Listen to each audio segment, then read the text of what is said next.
Kishore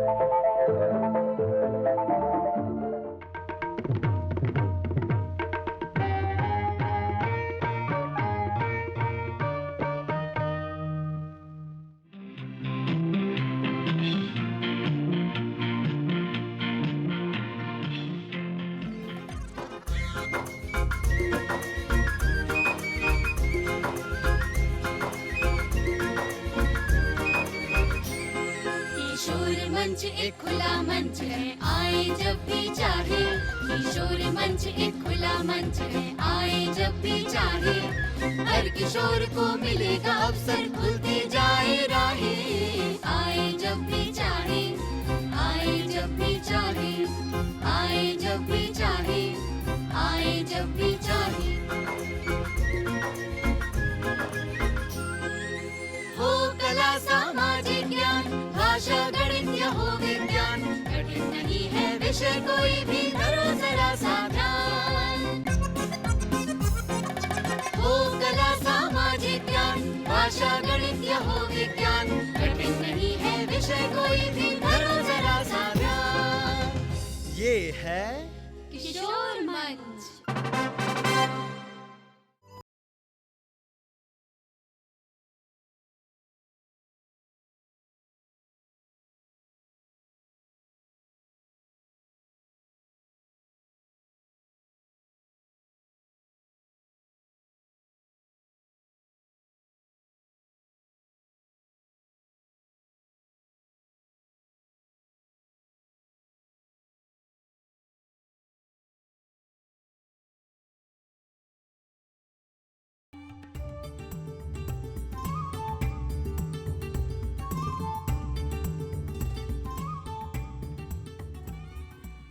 Hello students, I am Sunil Kumar, PGT Commerce, Kendriya Vidyalaya, Secretariat, RK-Puram. Let me welcome to our another exciting episode of Business Studies Class 12. In our previous episode, we have discussed about the formal and informal organization, the delegation of authority, its meaning and process. By the time, students, you have understood the meaning and process of delegation of authority, now you are in a position to understand the importance of delegation of authority. The first point of importance of delegation of authority is effective management.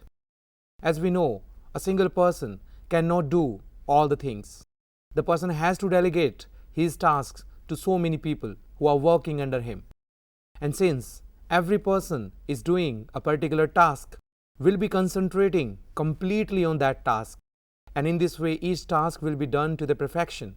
And all the people will be doing their individual task to the perfection. And in this way, overall task of the organization is completed to the perfection, which brings effective management to the operations of the business organization. The second advantage of delegation is employees' development. In delegation of authority, the opportunity is given to the subordinate to do the task of a superior. It will motivate him because his superior is showing his confidence in him and he will be feel touched. So in this way, the employee start feeling belonging to the organization and to his superior, and in this way the task will be done to the perfection, and the employee is getting the opportunity to do the work which is not of his post level, which is of the top level of management. Our next advantage of delegation is motivation of employees. As I mentioned earlier, once the employees are given a task of a slightly higher level, they will be committed towards that job. They will be doing it happily because they would like to learn more about that task. In future, they are going to get the promotion and they have to perform these activities. So by doing it right now, they will be getting the confidence in themselves that yes, they are having in it, and when they will be becoming the superior, they will be able to execute these tasks very, very easily. The next point of importance is reduces the workload of managers. It is evident, even with the meaning of delegation of authority, that the managers will be giving the routine work and some other work to his subordinates, and the managers can concentrate on the core issues only. So it will reduce the workload of the top level of management because they have given the task to the middle level and the lower level of management, and the top level of management can concentrate on the policies, procedures, and the strategies which are most important for the success of the organization, they can do it in the best possible and effective way. Our next importance of delegation is basis of superior-subordinate relationship. In delegation of authority, the superior is delegating some task to his subordinate. So it proves and it just gives an information that the establishment of superior-subordinate relationship is very much existing in the business organization, which helps in taking the orders and instructions and setting the accountability so that the task in an organization is completed and the success of the business is ensured. The next importance of delegation is organizational growth. All the people working in the organization are doing their tasks to the best of their knowledge and ability. Sometimes the superior is entrusting some part of his responsibilities to the subordinate, which gives him opportunity to learn about new things. And in this way, the employees of the organization are well aware of the activities which they have to perform when they will be getting the promotion. And in this way, organizational growth is facilitated. Now we have come to an end of our importance of delegation, and I think you have understood the meaning and the importance of delegation of authority. Now student, let me move to the last topic of the chapter organizing, and that is decentralization. Students, what is the meaning of decentralization? Recently, we have done what is the meaning of delegation of authority. In delegation, the superior is giving his responsibilities on temporary basis to his subordinates. But in decentralization, these responsibilities and authorities are attached to a particular post, and these are not delegated on temporary basis to the subordinates. So the decentralization is one which is increasing the role of employees in an organization. It's not like the power is concentrating only in the few hands sitting at the top level of the management. Rather, the equal amount of authority is spread in the middle level and the lower level of management. And it helps in completing the task in the best possible manner. That is why in most of the organizations in our country and in the world, there are decentralization. Now students, let me understand the importance of decentralization. How much important decentralization is for the success of the organization. The first one is relief to top level of management.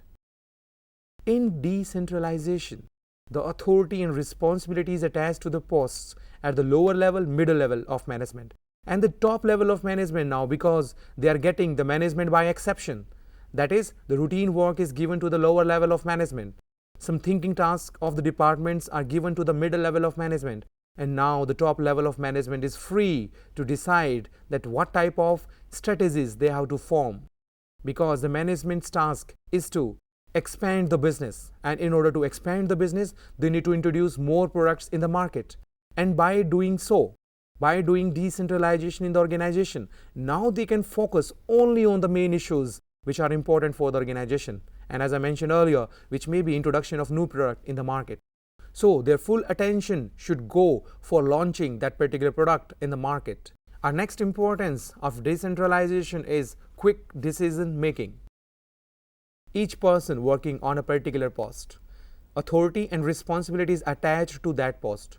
So the person is now given the responsibility of taking the decisions of that post, and he is not supposed to ask anything about his superior whether he can take that decision or not. It helps the development of the employees. It helps in bringing the self-reliance and self-confidence of that particular employee. And the decision-making process will be very, very quick, since the superior is not involved in taking the decision by the subordinate. Now next importance is develops initiative among the subordinates.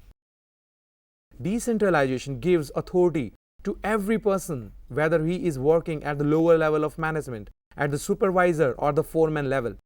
They can take decision of their own, and now they will be feeling confident that they are capable of taking the decisions, and when they will be given a chance to get promotion, and when they will be sitting at the top position, they will be able to execute these properly, because they are having an experience of taking their own decisions when they were working in their previous posts. The next importance of decentralization is better control. In decentralization, control can be facilitated very, very easily. Every person is responsible for taking the decisions. And if the decisions are not taken properly, they will be kept accountable for that. And they will not be putting the responsibility on the superiors, that only the superiors, they gave the orders, and that is why we are taking these decisions. As a result, the better control can be exercised, but only in decentralization. The last importance of decentralization, that is, facilitates growth.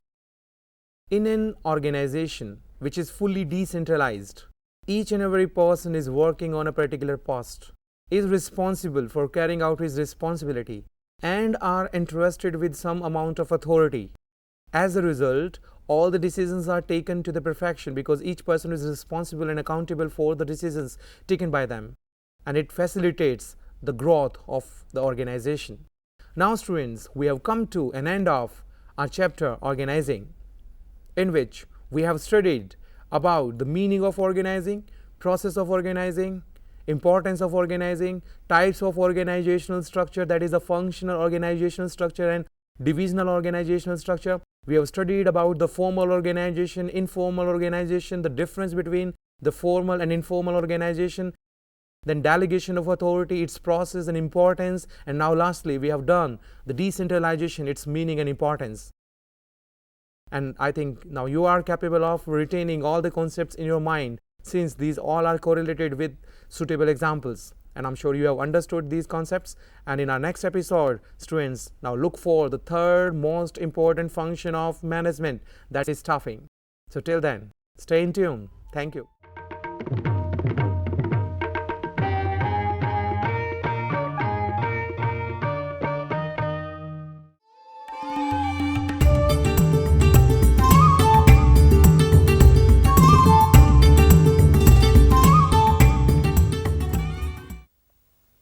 Hello students, welcome to the video lecture series of Class 12th Business Studies. Today, we are going to start a new chapter, chapter number 6 of your first book, that is staffing. You are already aware of the 5 functions of management, that is planning, organizing, staffing, directing and controlling. So you have noticed that staffing function follows planning and organizing. Under planning, it is decided what is to be done and how it is to be done. Under organizing, organization structure is designed. Departments and job positions are created, and at staffing function, all the job positions which are created at organizing stage, they are filled with people. So let's see what staffing function is all about. Let us first start with the meaning of staffing. Staffing is that part of process of management which is concerned with obtaining, utilizing and maintaining satisfactory and a satisfied workforce. Let us see one more definition of staffing. Staffing is described as managerial function of filling and keeping the filled positions in the organization structure. The important point which is stressed in both the definitions which we have discussed right now is, we have to find a right person for a right job. Also, we have to ensure that employees are satisfied and they do not leave our organization. Now let us see the process of staffing. The stages in the process of staffing are: first, estimating manpower requirement; second, recruitment; third, selection; fourth, placement and orientation; fifth, training and development; sixth, performance appraisal; seventh, promotion and career planning; eighth, compensation. Now let us discuss these steps in detail. So the first step is estimating manpower requirement. For estimating the manpower requirement, we have to find out how many persons we need in the organization and of what type. For example, I have to clearly specify that I need 4 drivers, I need 7 salesmen, I need 1 finance manager. So you have to tell them how many people do you need and of what qualification and what type. It requires 2 types of analysis: workload analysis and workforce analysis. Workload analysis means assessment of number and the type of human resource necessary for the performance of various jobs in the organization. So it is basically linked with the requirement which is there in the organization. And second type of analysis is workload analysis. This type of analysis reveal the number and the type of human resource which are already available in the organization. So basically it is linked with availability of what type of people are already available in the organization. So this exercise of doing workload analysis will reveal whether our organization is understaffed, overstaffed, or it is optimally staffed. Now let us understand what understaffing and overstaffing is. You can see the first figure. In the first figure you can see the number of people required in the organization are 10, but actual number is 6. This is called as understaffing. Now you can see the second figure which is there. Here you can see that the number of people required in the organization is 6, but the actual number of people who are there in organization, this is 12. So this particular situation is called as overstaffing. And to tell you, both these situations, understaffing and overstaffing, they are not required, they are undesirable. The organization should aim to be optimally staffed. And what do you mean by optimally staffed is, there should be neither shortage nor surplus manpower in the organization. And in case organization is facing a problem of understaffing, what business need to do is they need to appoint more people. And in case business is facing the situation of overstaffing, business should remove the excess employees or transfer them to some other branch or some other department where there is shortage. Now we'll come to the second step. The second step of staffing process is recruitment. Recruitment may be defined as process of searching for prospective employees, stimulating them to apply for the jobs in the organization. And the main objective why recruitment is done, so that we have pool of prospective job candidates from which we can select the best candidate for our organization. And to tell you, higher the number of people who apply for the job, higher will be the possibility that organization will get a suitable candidate. Because in this case, there will be a wider choice with the management from which they can select the best candidate. Higher the number of people who apply for the job, higher will be the possibility of getting suitable candidates for the organization. For recruitment, business can use two sources, internal sources as well as external sources. Internal sources is when the applicant for job are from within the organization, and external sources is when the applicant from job, they are applying from outside the business. So these are the two types of sources, internal sources as well as external sources. Now we will come to the third step, that is selection. Selection is a process of identifying and choosing the best person out of the prospective candidates for the job. Selection process is beneficial both to the organization as well as to the selected employee. With selection, organization gets the best among the available candidates, and the benefit which is there for the employee is it enhances the self-esteem and the prestige of selected employee. Selection process involves different steps or stages, and at every stage, few people are eliminated and there are few who move to the next stage, and this continues till the right candidate is found. Step number 4 is placement and orientation. This step is related to employee joining the job in the organization. Placement refers to employee occupying the position or the post for which he or she has been selected. Whereas orientation is introducing the selected employee to the other employees, familiarizing him with the rules, policies of the organization.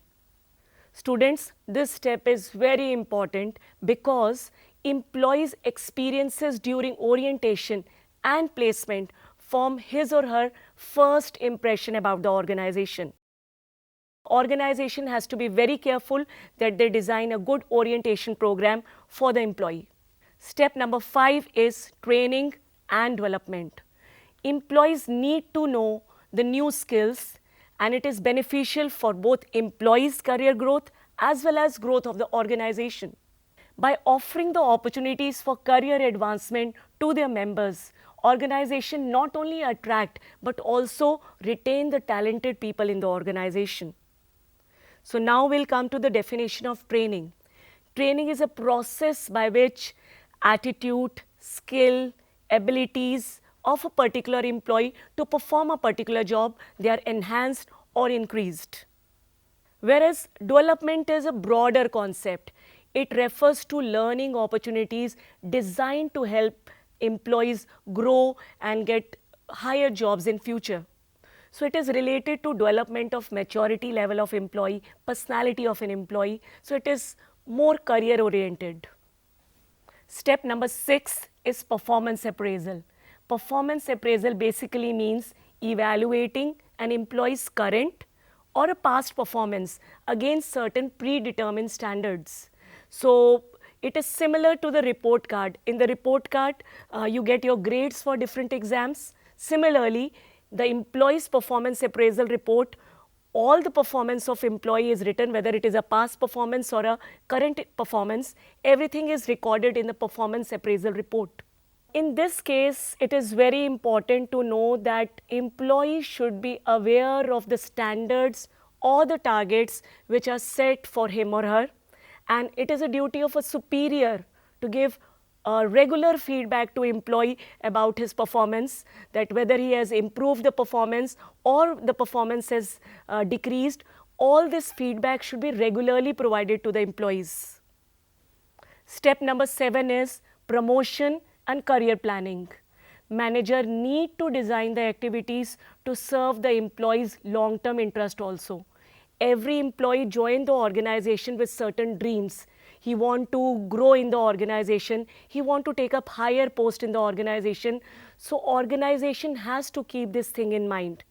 They must encourage the employee to grow and realize their full potential. Promotion is an integral part of person's career. Promotion will lead to more pay, more status, and more responsibilities for the employee. Now we'll come to the last step, that is step 8, compensation. Organization need to design the wage and the salary plan for the employees. So compensation basically refers to all form of pay or the rewards which are going to the employees. It may be in the form of direct financial incentives, for example, wages, salaries, incentives, commission, bonuses, and indirect payments like paid insurance, paid vacations, medical insurance. So all this come under the category of indirect payments. So we have seen that staffing is not merely putting a right person on a right job, but it also includes various other activities like training, performance appraisal, compensation. So it is not a narrow concept, it is a broader concept. I want to share with you what Mr. Narayan Murthy, CEO of Infosys, has said about manpower. Our assets walk out of our door each evening. We have to make sure that they come back next morning. This statement clearly states that the foundation of any organization is talented and the hard-working people, and they are the principal assets of the firm. You may have other assets, you may have a land, building, machinery, but out of all your assets, which is the most important asset of your business is human resource. The right people can help you take your business to the top, whereas the wrong people can break your business. Hence, staffing is a fundamental and the critical drive of the organizational performance. So let us discuss the importance of staffing function. Importance of staffing can be explained with the help of following points. First, discovering and obtaining competent personnel for a job. Second, higher performance.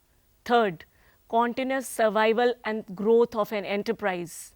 Fourth, optimum utilization of human resource. And fifth, improves job satisfaction and morale of employees. So let's discuss these points in detail. So let's start with the first point, discovering and obtaining competent personnel for a job. It is because of staffing function, organization is able to get right and a competent personnel for a job, and this happens due to following of a right recruitment and a selection process by which the best candidate is selected. Second, higher performance. Performance of employee increases if job offered to them is suitable to them. And staffing function ensures that the right person is put on a right job. Third, continuous survival and growth of an enterprise. Staffing helps in identifying and developing internal people with the potential to fill the key business leadership positions in the company in future.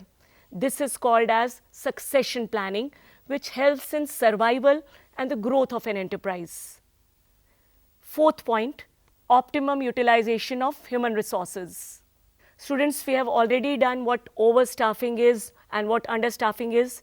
In both the cases, we are not utilizing our human resources properly. So staffing ensures that organization is neither understaffed nor overstaffed, rather it is optimally staffed, and all the resources, including human resource, they are optimally utilized in the organization. Fifth point is improved job satisfaction and morale of employees. The process of staffing provide right kind of work environment and the culture where there is an objective assessment of employees' performance and employees are fairly rewarded for their contribution, and this increases the satisfaction and the morale of employees. Therefore, we can say that staffing is very important managerial function. No organization can be successful unless it can fill and keep the filled positions provided in the structure with the right kind of people. Students, in our next lecture, we will discuss in detail the recruitment step of staffing, what are the various sources of recruitment, and the comparison of different sources of recruitment.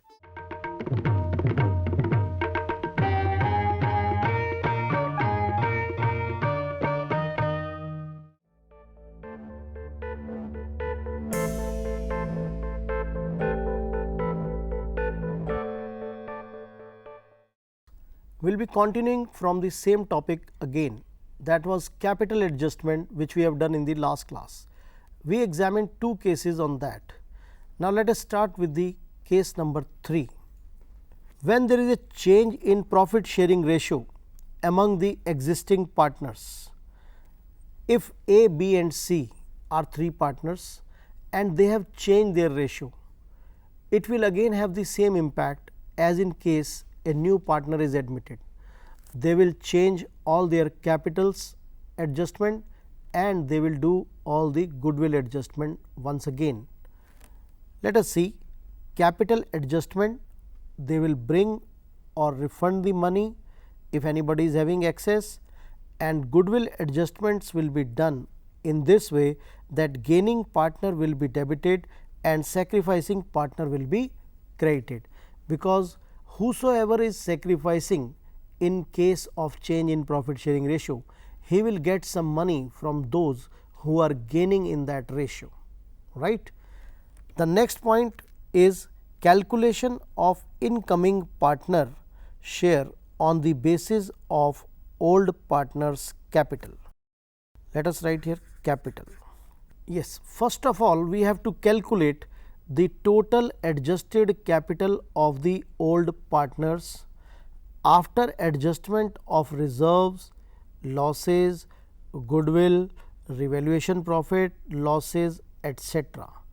That is, first of all we will calculate all the adjustments and do it in the old partners capital account. Next point, then we will calculate total capital on this very basis by applying this formula: old partners capital combined into old partners share reciprocal. Reciprocal means if it is 3/4, reciprocal means 4/3. Okay.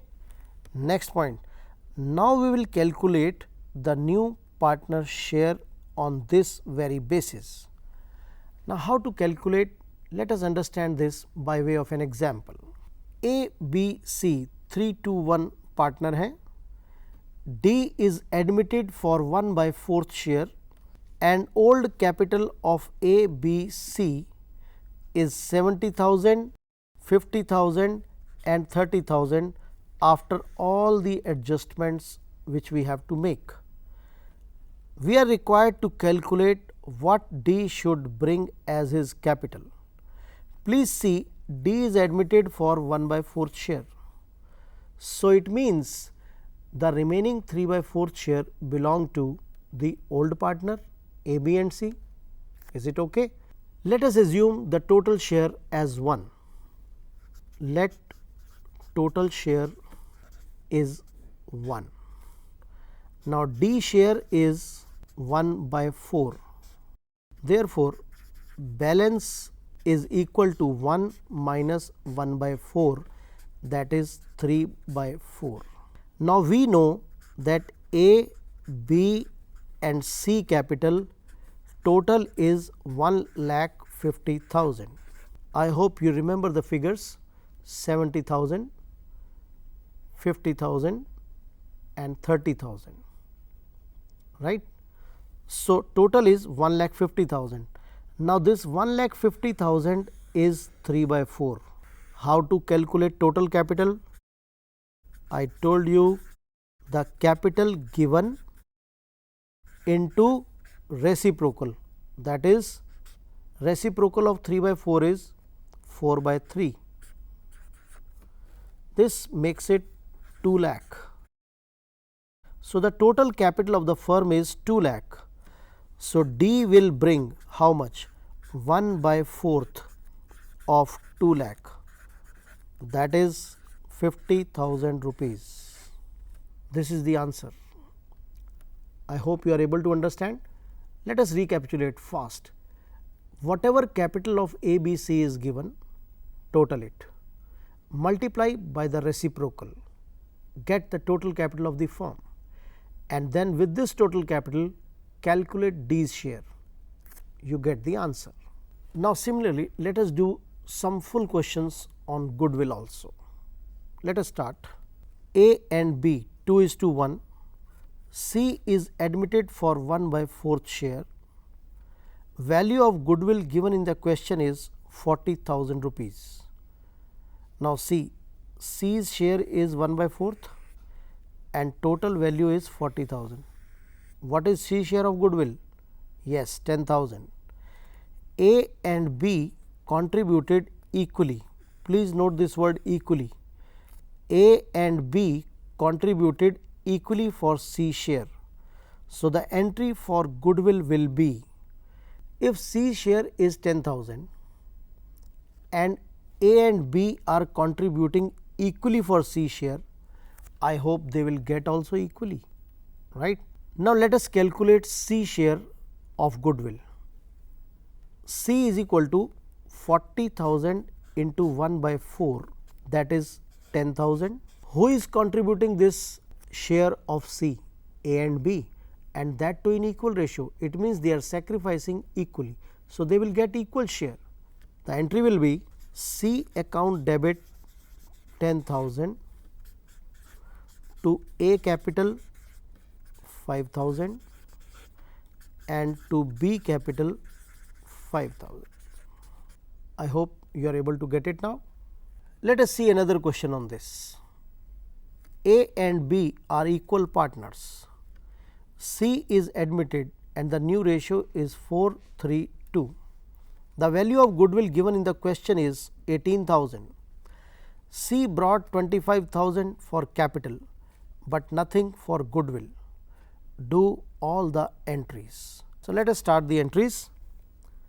First entry will be cash debit 25,000 to C capital 25,000, and the entry for goodwill will be C capital debit to A to B. In which ratio?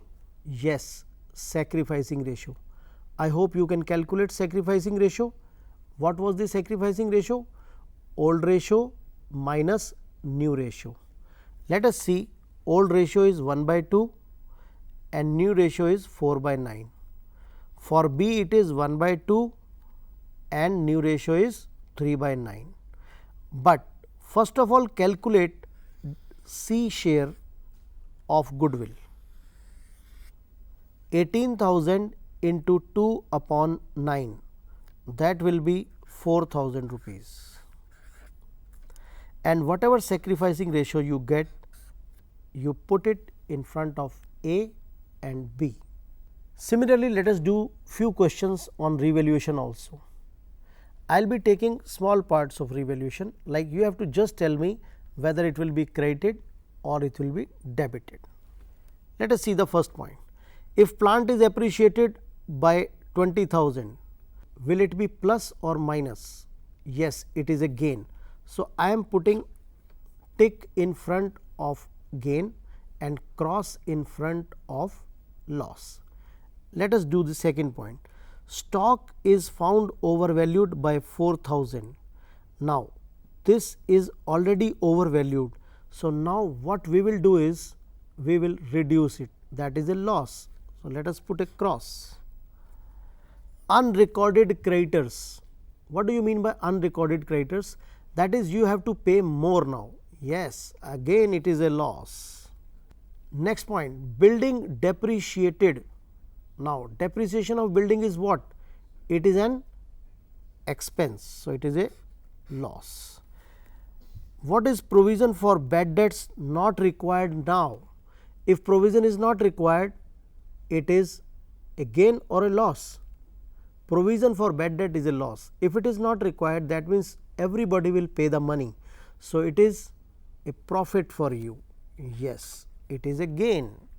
Now, let us do some multiple choice question and small question type, which are very frequently asked in the exams.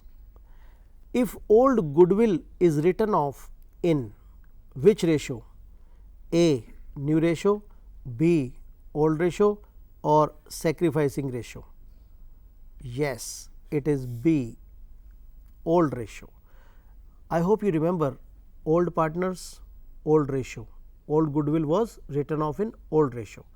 We are just recollecting everything. Second question, A and B 3:2. C is admitted for 1/5 share. Now, this will be given by A and B in which ratio? Equally, profit ratio, capital ratio, sacrificing ratio. This is a very good question. Please see again, which ratio A and B will give to C? Equally? No. Profit ratio? Maybe. Capital ratio? Can be. Sacrificing ratio? लगता है. क्या लगता है आपको? Yes, it is profit sharing ratio, because if nothing is mentioned, then it is the old profit sharing ratio in which they are sacrificing. Next point, when new partner bring cash for goodwill, the amount is credited to which account? Cash account, capital account, goodwill account, none of these. Yes, it is credited to goodwill account, but some people may be getting cash account. Cash account is debited, goodwill is credited. Okay. Next question, X and Y ratio 3:2. Z is admitted for 1/4 share, acquiring it equally from X and Y. What will be the new ratio? Note it down carefully. X and Y 3:2. Z is admitted for 1/4 share, acquiring equally from X and Y. What is the new ratio? 9:6:5 or 19:11 and 10 or 3:3:2. You will do at home, but if you have to do it just now, what you will do is, see, Z is admitted for 1/4 share, the remaining is 3/4. 3/4, and this 1/4 he is acquiring equally from X and Y. It means half of 1/4, that is 1 by 8 from x and 1 by 8 from y. We will deduct 1 by 8 from both x and y, and we will be able to calculate what is the new ratio. I will tell you one example that how we can do it very fast. See, 3 by 5 minus 1 by 8, you take the LCM 40. Now, 8 into 3 24 and 5 into 1, do it in your mind. I hope you will find it very difficult, but when you practice it again and again, it will sharpen your mind, and then you are able to calculate this very fast. Let us do some very fast question. What is the sacrificing ratio? Sacrificing ratio is old ratio minus new ratio. Why goodwill is valued on admission? Because we have to compensate the old partners for their past efforts. Which is the ratio in which reserves and losses are distributed? Yes, old ratio. Revaluation profit is distributed in which ratio? Yes, old ratio. You have to practice these kind of questions at home, and we will see you in the next class with a new topic. Till then, goodbye all of you.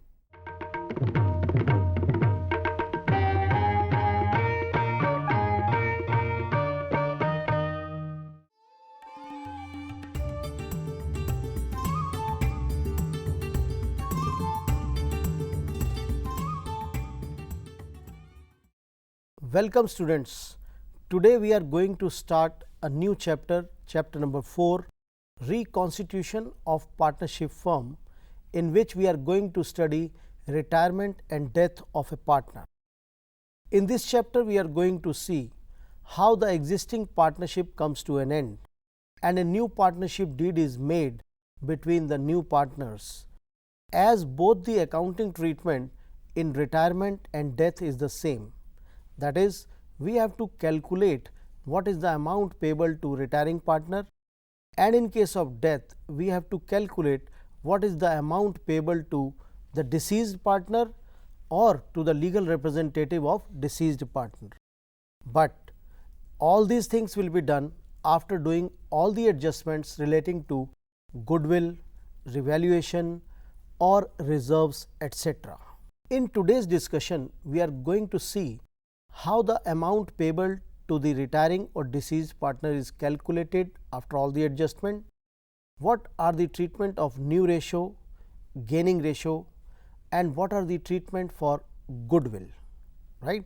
So, we start with the first point, that is how do we calculate the amount payable to the retiring or deceased partner.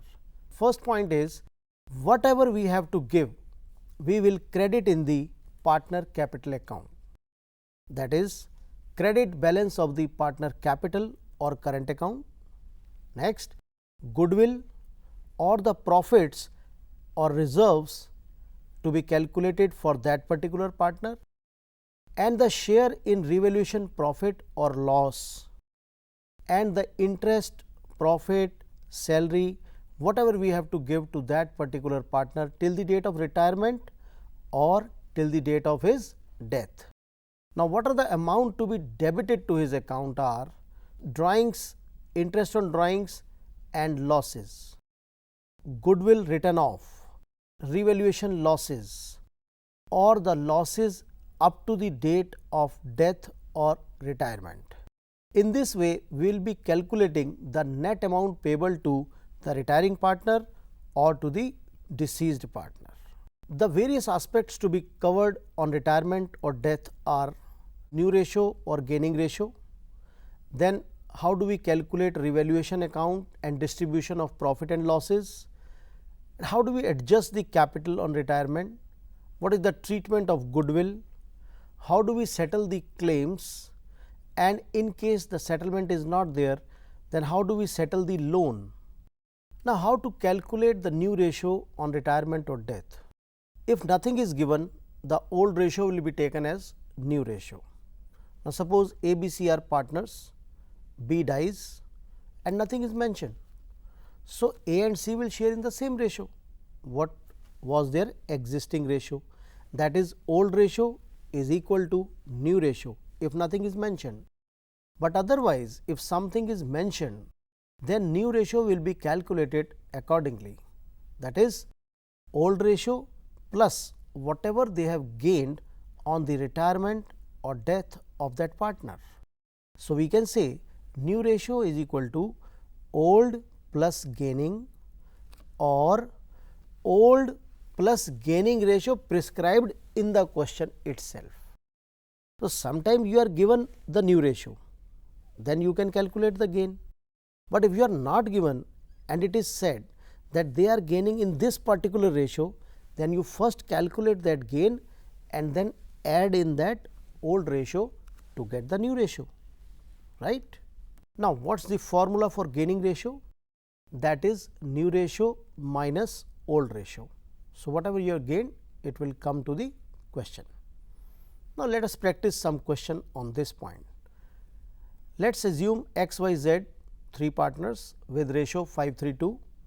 Y retires and his share is taken by x and z in the ratio of 1:2. Now, please see, here it is mentioned that y share is being distributed between x and z in the ratio of 1:2. So, now we have to calculate the new ratio, and if this was not mentioned, then it would have been the same 5:2, right. So, let us calculate now what will be the gain for x and z. Now, x new ratio will be his old ratio plus the gaining, that is 5/10 plus 1/3 of 3/10, that is the gain, which makes it 6/10. Similarly, for z ratio, we will see old ratio 2/10 plus 2/3 of the gain 3/10, that makes it 4/10. So, the new ratio now becomes 6:4. Now, if you want to calculate gaining ratio, you can do new ratio minus old ratio, but there is no need because it is already given in the question that they are gaining in the ratio of 1:2, right. So, gaining ratio becomes 1:2. Let us understand this concept again by one more question. Let us assume there are 3 partners P, Q, R with the ratio 5:3:2. Q retires and his share is taken by P and R. 2/3 of his share, please understand, 2/3 of his share by P and 1/3 of his share by Q. So, P new share becomes the old ratio plus whatever he has gained, that is 3/10 into 2/3. This makes it 7/10. Similarly, R share will be old ratio, that is 2/10 plus whatever he has gained 1/3 of 3/10, which makes it 3/10. So, the new ratio becomes 7:3 and the gaining ratio again is the same 2:1 because it is given in the question. So, what we have learnt is gaining ratio is the same which is given in the question, and if new ratio is given, only then we have to calculate the gaining ratio. Now, coming to the next point, that is goodwill. The retiring partner or deceased partner is entitled to his share of goodwill because of his past effort, as he was there as a partner. So, he must get his share of goodwill what he has earned in the past along with the remaining partners. So, who will give that share? Yes, continuing partners will give that share. In which ratio? Yes, in which they will gain. So, what will be the entry?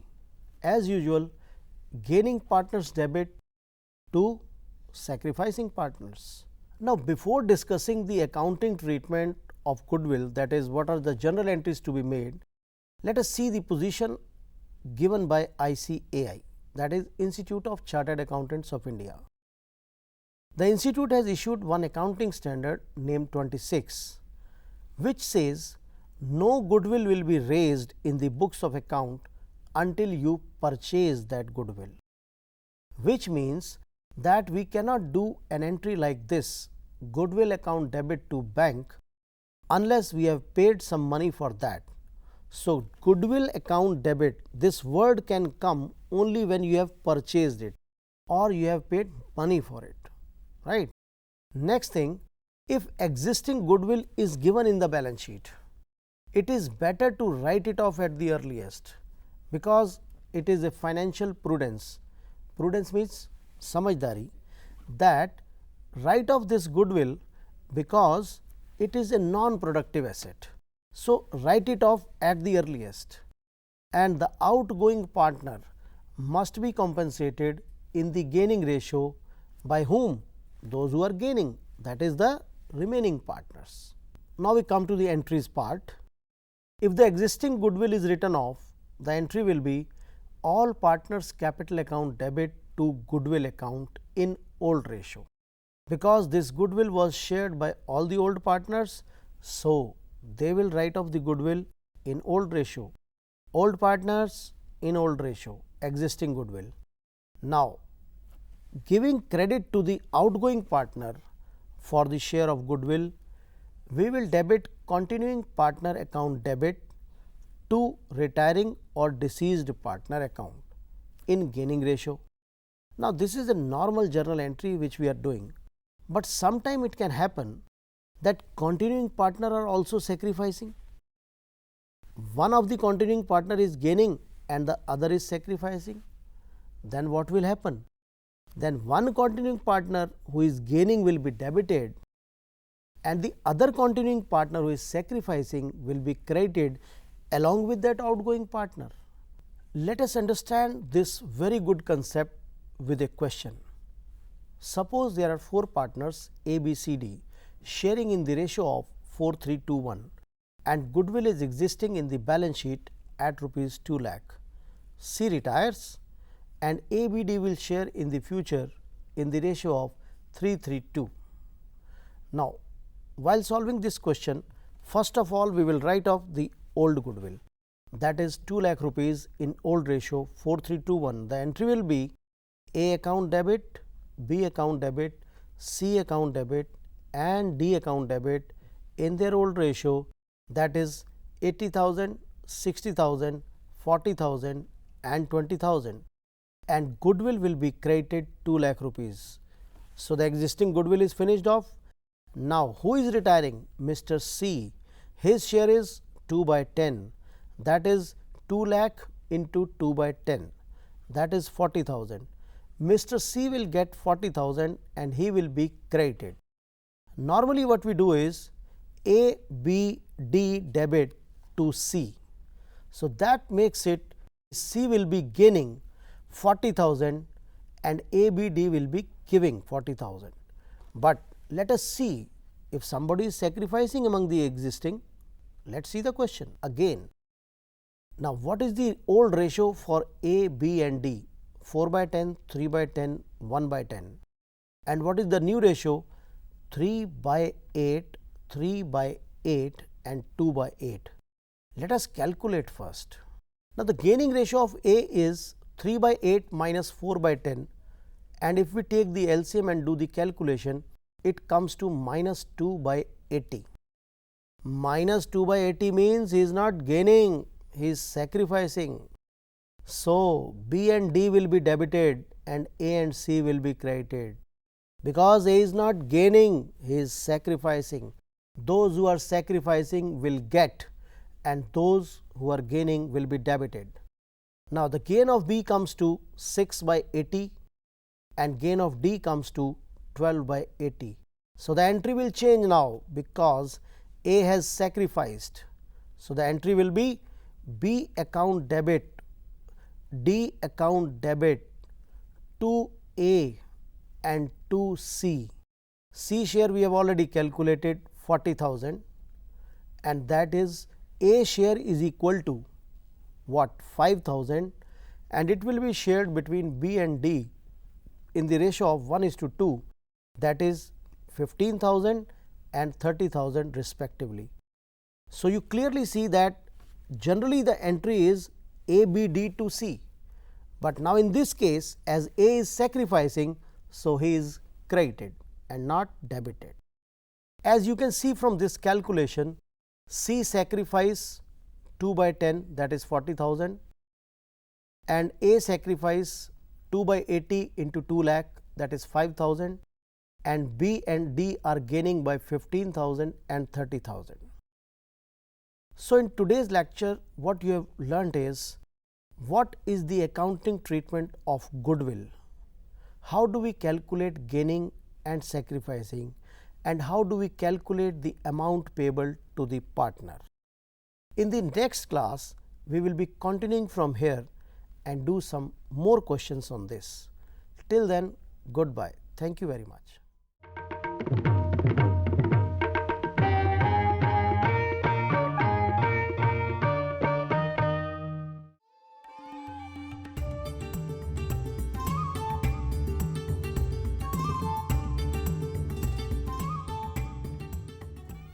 Hello students, we are again here to extend our chapter Production and Cost further, which we were doing in our last lecture.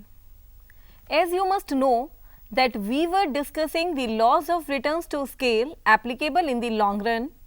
These laws state the behavior of change in output when all factors are increased in the same proportion. This long run law is divided into 3 stages. First stage is increasing returns to scale, means that the percentage increase in the total output is more than the percentage increase in all the factor inputs. For example, if the labor and capital are increased by 50% and the total product increases by 70%, it is said that law of increasing returns to scale is operating. Second stage is constant returns to scale, means that the percentage increase in total output is exactly equal to the percentage increase in all the factor inputs employed in the same proportion.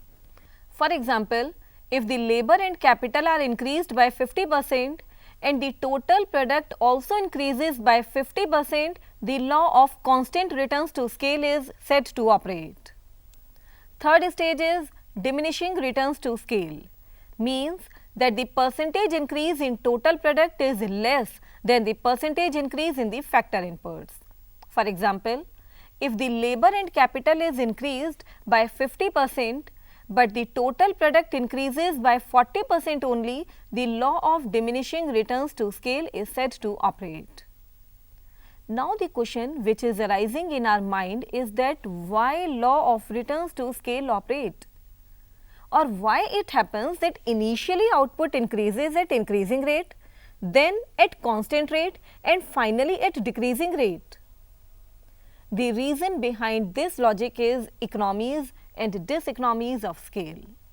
Students, economies of scale means benefits derived by expanding the scale of business, due to which there is a reduction in per unit cost of production. On the other hand, diseconomies of scale means demerits, means beyond its optimum capacity, its per unit cost of production rises. Actually, both economies and diseconomies are of 2 types, internal economies and diseconomies and external economies and diseconomies. First, we will discuss the economies of scale. Let us start with internal economies of scale. Internal economies accrue to the individual firm, means each firm can effect reduction in its cost of production by expanding its scale of production to the optimum point. These economies do not reach to the whole industry. Types of internal economies: it may be technical economies. This type of economies arises due to the use of better plant, machinery, equipment and better techniques of production. Due to technical economies, cost per unit falls because introduction of superior technique increases the aggregate output. Secondly, high cost of machines can be easily spread over a large output, thus reducing the per unit cost. Avoiding dependence on other firms and suppliers for raw material. A firm in the long run develops its own sources of raw material, means of transportation, distribution system, etc. A firm in long run can avoid all kinds of wastages and makes proper utilization of waste material to produce byproducts For example, a sugar mill can install a straw board plant to make use of the sugarcane pulp left over after manufacturing sugar. A large firm may reap the technical economies of increased dimensions. For example, it may be economical to ply double-decker buses as compared to single-decker buses, because with the same conductor, same driver, same fuel, etc., a firm can earn double. So, these all were the internal technical economies of scale. Now, the second internal economies of scale is managerial economies. In a small unit, the owner has to look after all the managerial functions. And as we know that a single person cannot fulfill all the managerial responsibilities effectively and efficiently. A large firm or a firm in long run can delegate the functional responsibilities to the business executives of high skill and qualifications to look after the different departments such as production, finance, administration, sales, advertisement, etc. This functional specialization of business personnel increases the productive efficiency of the firm, thus lowering the per unit cost of production. Third internal economy is financial economies. A firm in long run gets the advantage of financial economies while raising the capital. The firm can raise capital by issuing shares, debentures and inviting public deposits. The cost of raising capital through public issues is very low. A small unit, on the other hand, cannot issue shares and debentures. It has to depend on money lenders who charge a very high rate of interest. Fourth internal economy is in the nature of marketing economies. The benefits under marketing economies are bulk purchase of raw material. Therefore, a large sized firm gets priority over the small producer in the purchase of raw material. Due to bulk purchase, large firm also enjoys regular supply of raw material and heavy rate of discount, thus lowering the cost.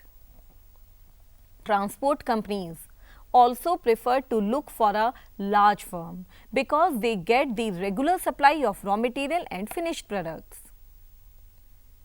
A large firm can also engage highly qualified experts to look after sales promotion. Not only this, a large firm can afford to grant various concessions to wholesalers and retail dealers and customers also, and thus captures large market for its product. The last but not the least internal economies of scale is risk and survival economies. Actually, a large firm is in better position to face the risk of uncertainties. As a large firm produces a variety of goods like Parle produces biscuits, fruit cakes, toffees, chocolates, etc. Even if there is a fall in the demand for a particular product, the firm can still survive because it can continue to produce other goods. Losses in one unit could be made good by generating surplus in other units. Not only this, a large firm can undertake research to develop new products, new sources of energy, new technology, etc. This research and development enables a firm to economize the cost of production. Students, these were the internal economies of scale. Now, the turn is of external economies. External economies are not related to a particular firm. Rather, these are the benefits which are shared by all the manufacturing units. Whenever an area is developed, certain benefits accrue which are common to all firms in that area, like transport facilities are provided, like roads, railways are built. Commercial services of all kinds are available as banking, warehousing, insurance, etc. Manufacturers are able to discuss their problems of their mutual interest. Subsidiary industries spring up in the neighborhood, supplying accessories and parts or making use of waste matter by giving it the shape of byproducts.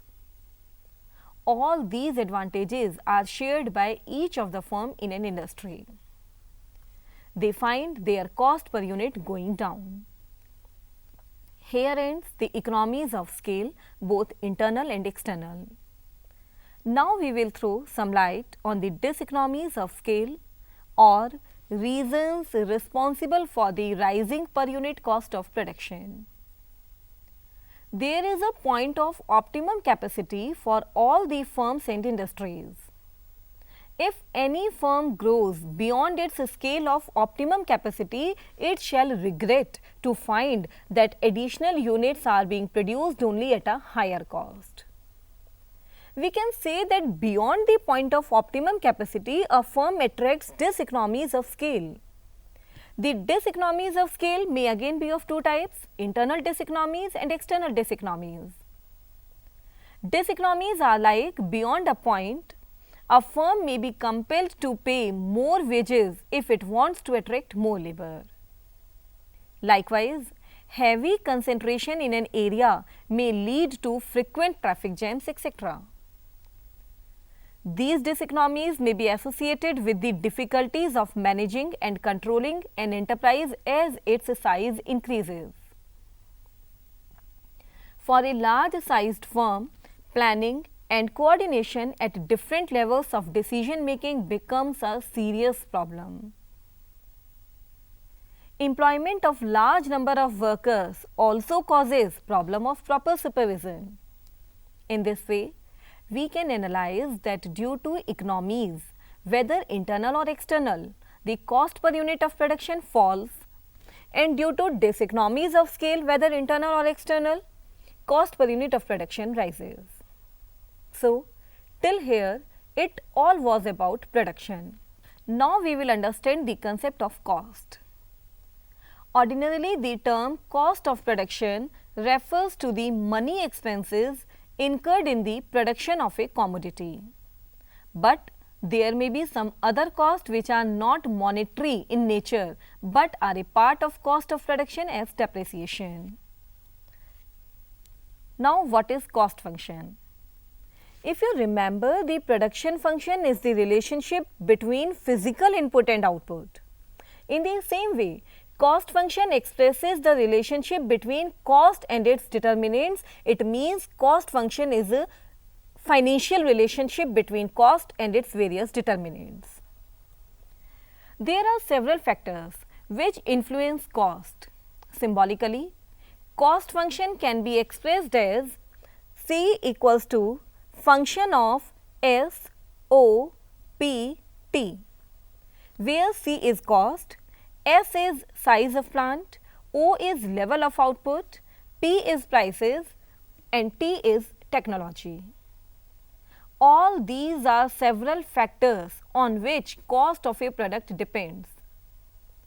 This cost function may be formulated for short run and long run depending upon the requirements of the firm. But remember, short run and long run functions are interrelated. They are interdependent. First, we will do short run cost function. Basically, there are some factors which can be easily adjusted with changes in the level of output, like labor and raw material can be used more if a firm has to expand its production. Such factors are known as variable factors. On the other hand, there are some factors such as land, capital equipment which cannot be easily varied. It requires comparatively longer time to make changes in them. Such factors are called as fixed factors. On the basis of this variable factor and fixed factor, we distinguish between short run and long run period of time. Short run is a period of time in which output can be increased or decreased by changing only the amount of variable factors. If the firm wants to increase the output in the short run, it can do so only with the help of variable factors. On the other hand, long run is a period of time in which the quantities of all factors are variable, means there is no factor fixed in the long run. Students, we will keep our today's lecture till here. Let's revise what we have done today. Today, we discussed the topics economies and diseconomies of scale, both internal and external. Also, we discussed that in the long run, these economies and diseconomies are responsible for the increasing and decreasing per unit cost of the production. Then we started the concept of cost with the cost function and also discussed the meaning of short run and long run period of time. In our next lecture, we will do the rest of the portion of this chapter with types of cost function. Till then, thank you.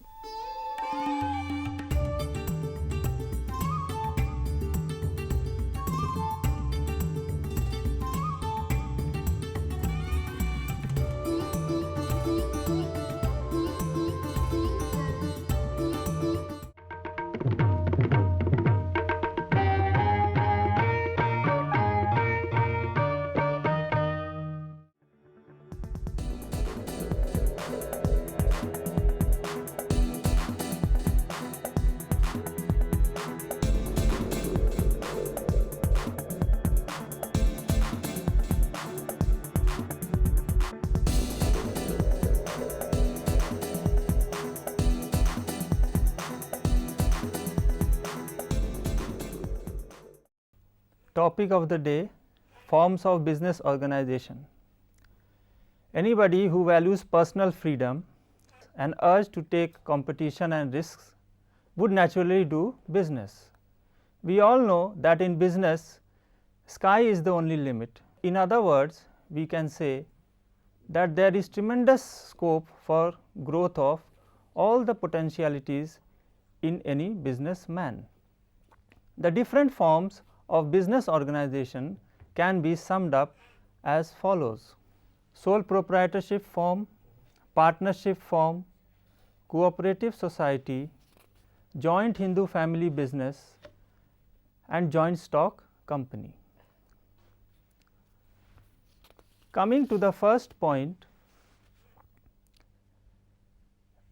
the sole proprietorship form of business can be explained by giving an example. If we require a pen or a pencil, we usually go to a stationery shop, and when we require cloth, we go to a garment shop. What do we find?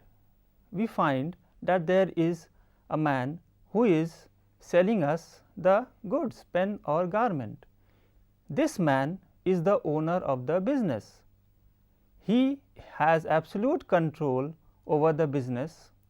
He has invested his own capital. He takes all the decisions, and naturally when he takes all the decisions, he will bag all the profits. So, sole proprietorship has certain characteristics which can be summed up as follows: ease of formation. It is very easy to form a sole proprietorship firm. Anybody who has an initiative can form a sole proprietorship firm starting with a very small amount of capital. The second feature is control. Since he is the only owner, he has complete control over the business. He is ready to take all decisions himself. He has absolute control over the business. Next point is liability. The liability of the sole proprietor is limited. By limited liability, we mean that his personal assets can also be sold to recover the debts of the business. This is a very important feature of any sole proprietor. He has to take into mind before starting a business, because this is a very important clause. The next point is risk bearer and profit recipient.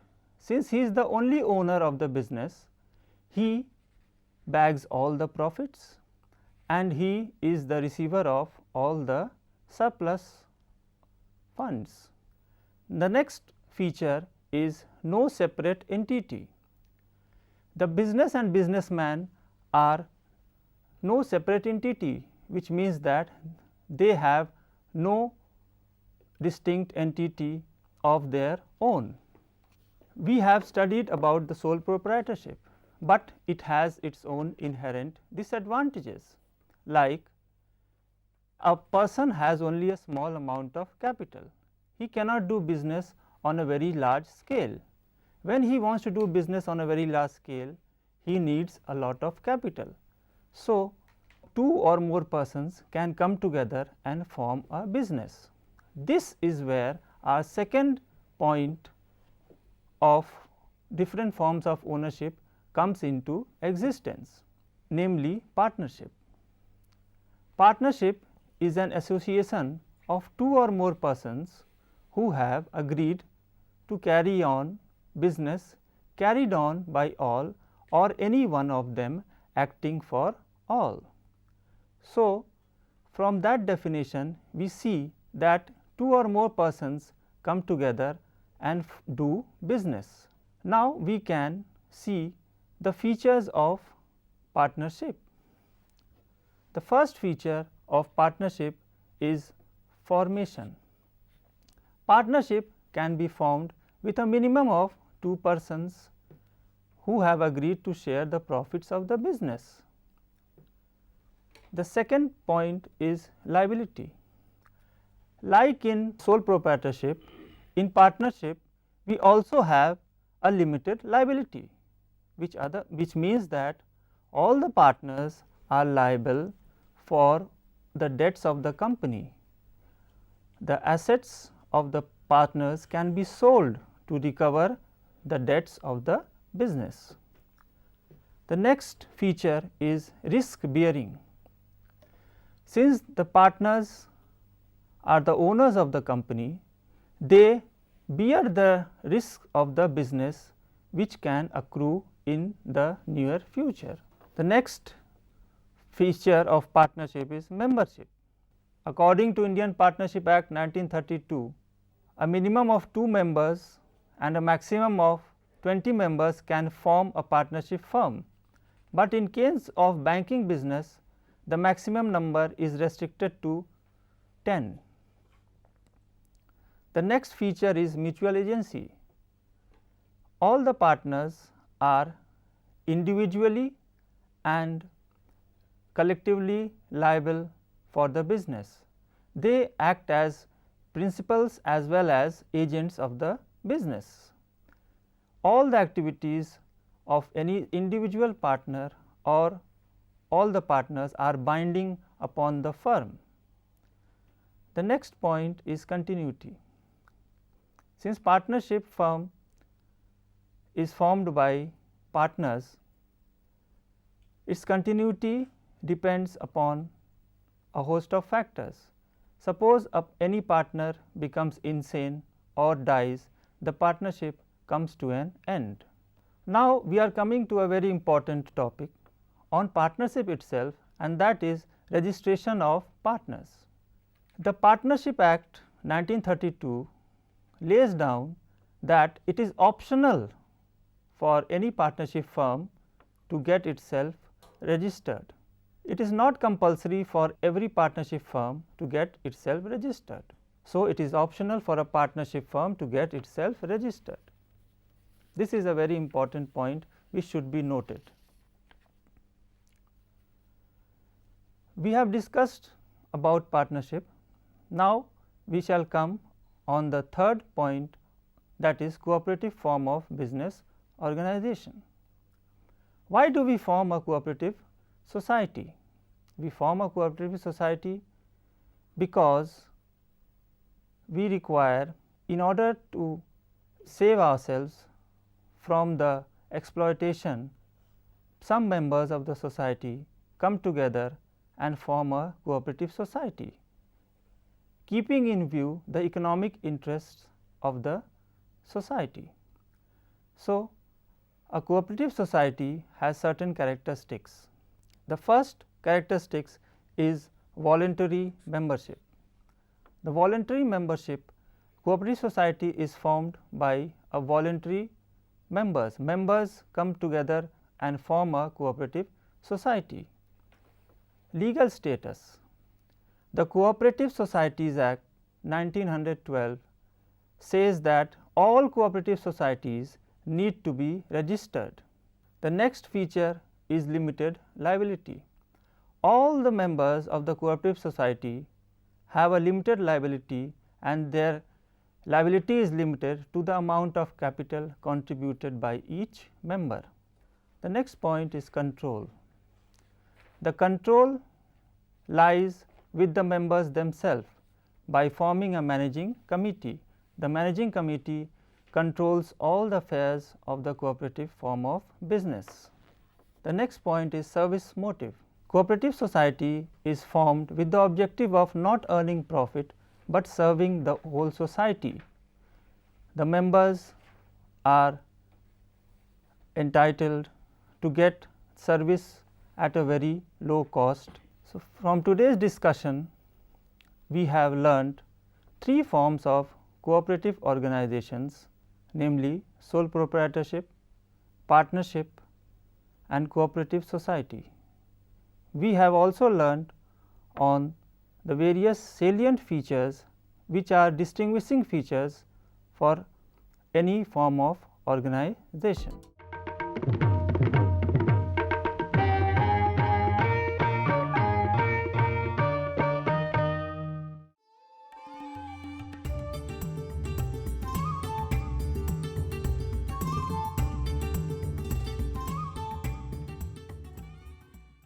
Hello students, welcome again. Today we will continue the topic statistics. In our last lecture we defined statistics in its plural sense. Now we will define it in singular sense. In singular, statistics is defined as a science, or in this sense it is a study of statistical methods. In singular sense, it is defined on the basis of functions of statistics. It is also defined as analytical statistics in its singular sense. It is concerned with collection, classification, tabulation, presentation and analysis of data relating to a particular field of study. Definition in singular sense may be divided into two subparts: traditional definition and modern definition. But traditional definition of statistics in singular sense is considered as incomplete. So, our focus will be only on modern definition of statistics. Statistics is a method of decision making in the face of uncertainty on the basis of numerical data and calculated risk. One more definition given by Croxton and Cowden is that statistics or statistical method may be defined as a science of collection, presentation, analysis and interpretation of numerical data. This definition is quite satisfactory. After discussing the various definitions of statistics both in plural and singular sense, we may conclude that statistics is both a science and an art. It provides tools and methods for analysis of data, so it is a science. And it involves required skill, experience and patience while using statistical tool, so it is an art also. Functions of statistics. As we know that importance of statistics is increasing continuously, statistics play an important role in our every field. Therefore, now it becomes necessary to know that what does statistics do. Students, it is the time to know the functions of statistics. The main and foremost function of statistics is to simplify the complex fact as it presents the facts and figures in the form of graphs and diagrams. In the form of diagrams and graphs, typical data can also be understood by a common man. In the form of diagrams and graphs, the data can be retained in mind for a very long period of time, instead in the form of complex facts. The second important function of statistics is to make comparison of various facts. Various statistical methods like average, rates, percentages, ratios are used for such comparison. Statistics also helps in establishing relationship between two or more facts by using statistical methods like correlation. It establishes a relationship between demand and supply, price and demand, rainfall and agricultural production, etc.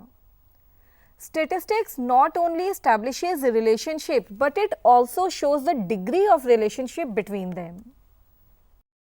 Now, important point to know about statistics is that it estimates for the present and forecast for the future. As we know, the business is full of risk and uncertainties, therefore, correct forecasting is essential to reduce the uncertainties in business. We make predictions on the basis of given data and past records. For example, on the basis of the population figure of last years, it may be estimated that what will be the expected population in future. For making these predictions, statistical tools such as interpolation, extrapolation, time series analysis, etc. are used. The fifth function of statistics is that with the help of it, different policy decisions may be taken logically and successfully. For example, price policy, export-import policy, fiscal policy, monetary policy, trade policy, population policy, industrial policy, etc. may be framed with the help of statistics. Policies with the help of statistics may be formulated in social, economic, political and business field. Interpretations of many problems may also be done with the help of various statistical devices. For example, by collecting the data of unemployment, the nature of unemployment in the economy may be interpreted. That is, with the collection of data, we may know the nature of unemployment, we may know whether the unemployment which exists in country is voluntary unemployment, casual unemployment, frictional unemployment, disguised unemployment, seasonal, technological, cyclical, chronicle, structural, or what is the type of unemployment. And with the help of statistics, remedial steps can also be taken to reduce such particular type of unemployment. Statistics not only frames the policies, but it also measures their effect. For example, we can measure with the help of statistics the effect of change in lending rates of banks on investment. Statistics enlarges individual knowledge and experience. It is true that many fields of knowledge would have remained closed to mankind without the useful techniques of statistical analysis. So, on the basis of functions discussed above, we can automatically understand that what a statistician does. Yes, you have thought correctly. The functions performed by a statistician are collection of data, analysis of data and interpretation of data. After discussing the functions of statistics, now it is the turn of importance of statistics. As we said, in ancient time, the use of statistics was limited to the arrangement of data related to administration of government only. But now it has occupied an important role in the study of all sciences like economical science, political science, social science and natural science. Today, statistics affects each and every person and touches several aspects of his life. The importance of statistics has increased to such an extent that without knowledge of statistics, it is impossible to understand even the basic principles of psychology, sociology, economics and physical science. Economist, scientist, businessman, farmer, doctor, lawyer, social worker, all are indebted for statistical science because they depend upon statistics to support their facts and statements. From routine daily activities to the formation of national laws, almost all activities depend upon statistics. Overall, it will not be inappropriate to say that knowingly or unknowingly we use the basic principle of statistics in the selection of our friends, in the selection of our spouse, in selection of business partner, food, clothes, professional, as well as to save ourselves from the apprehension of losses, etc. Now we will discuss the importance of statistics in detail in different fields. Statistics is important to the government. The importance of statistics has increased so much for the government that statistical data are called eyes of administration. Statistics is important for government in different ways, like government prepares its budget on the basis of actual data for the last year and estimates for the future. Government collect data relating to population, production, import-export, national income, unemployment, poverty, etc. from the view of various economic programs and policies. Many policies of government like licensing policy, industrial policy, fiscal policy, agricultural policy are formulated on the basis of statistics.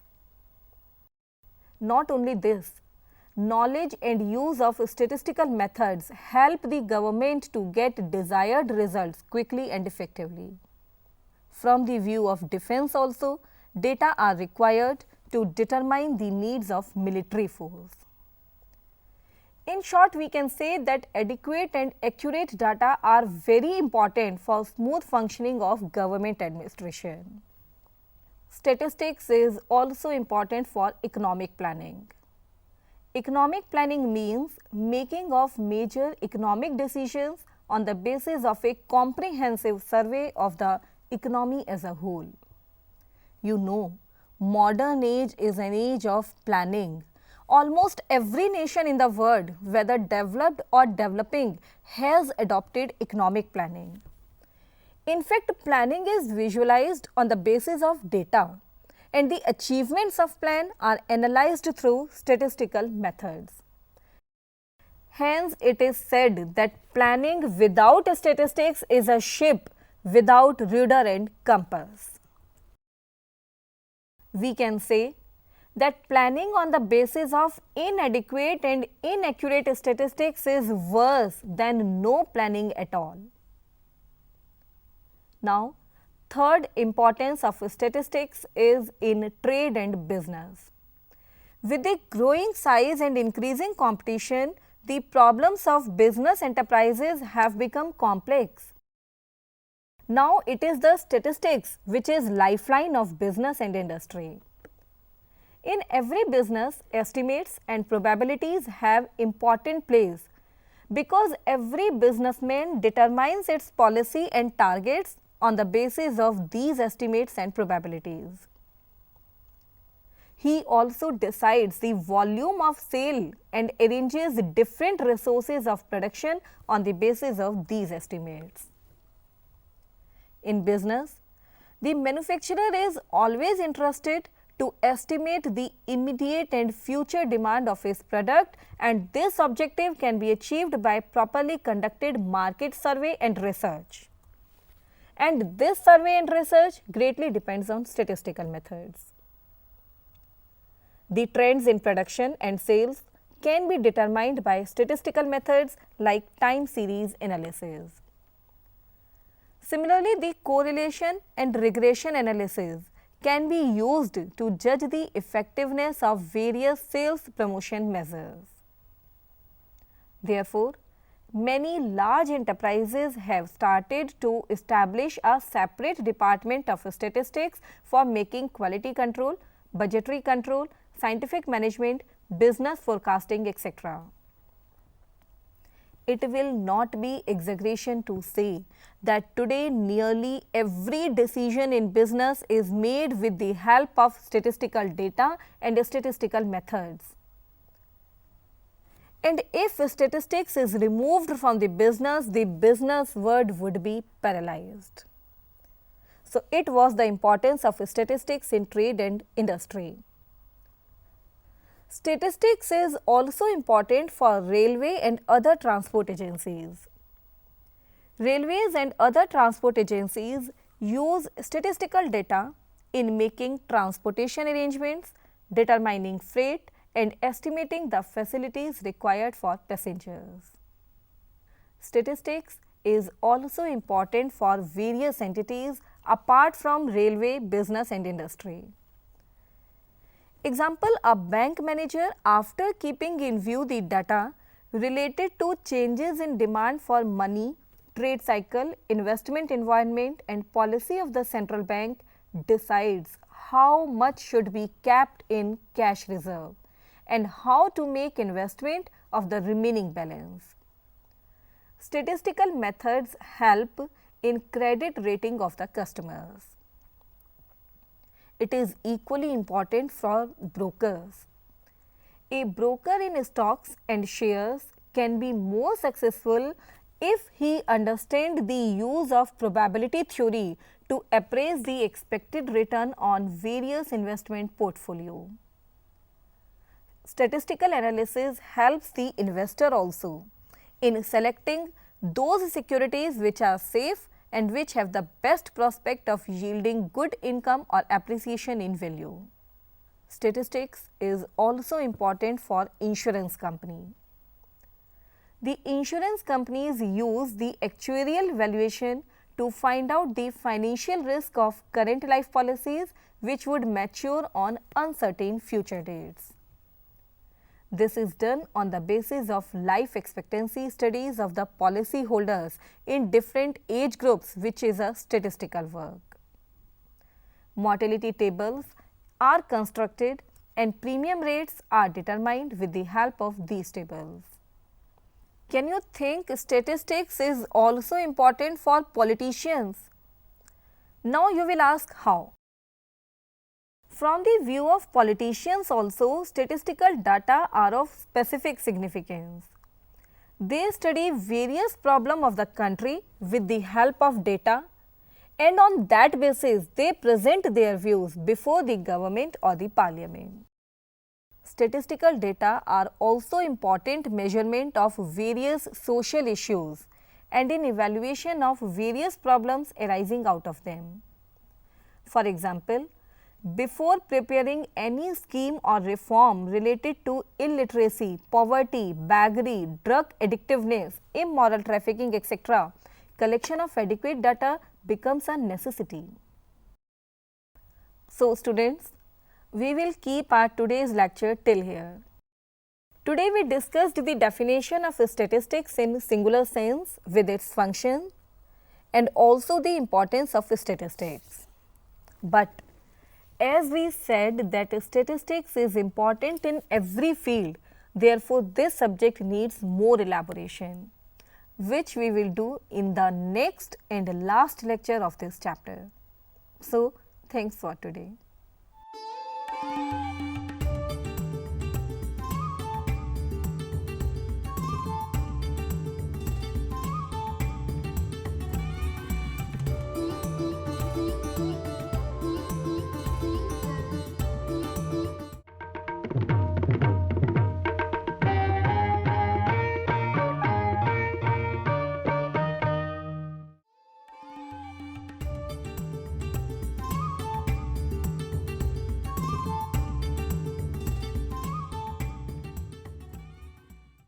Hello students, we are again here for completing our chapter 1 on Introduction of Economics. Let's continue with its importance, which we were doing in the last lecture. Statistics is basis of various subjects and sciences. Like statistics has close relationship with mathematics. So close relationship that sometimes statistics is called as branch of applied mathematics with specialization in data. Statistics is also concerned with accounting.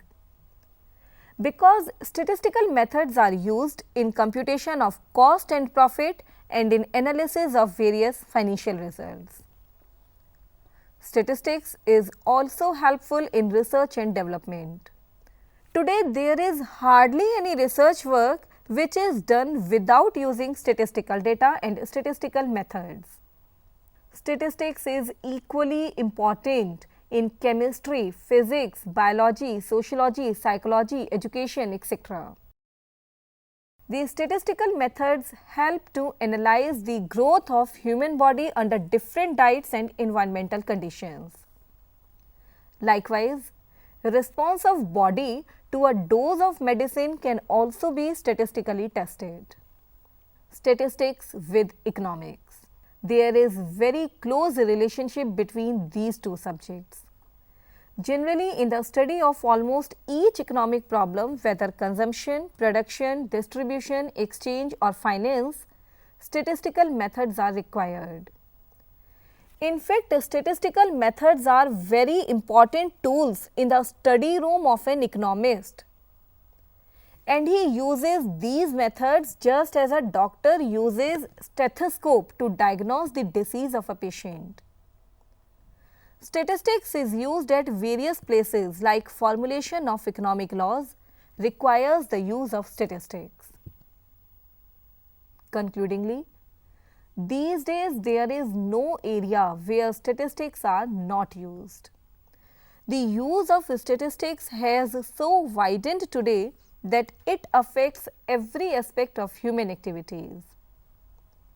A separate department, namely econometrics, is developing in economics because of the frequent use of statistics in economics.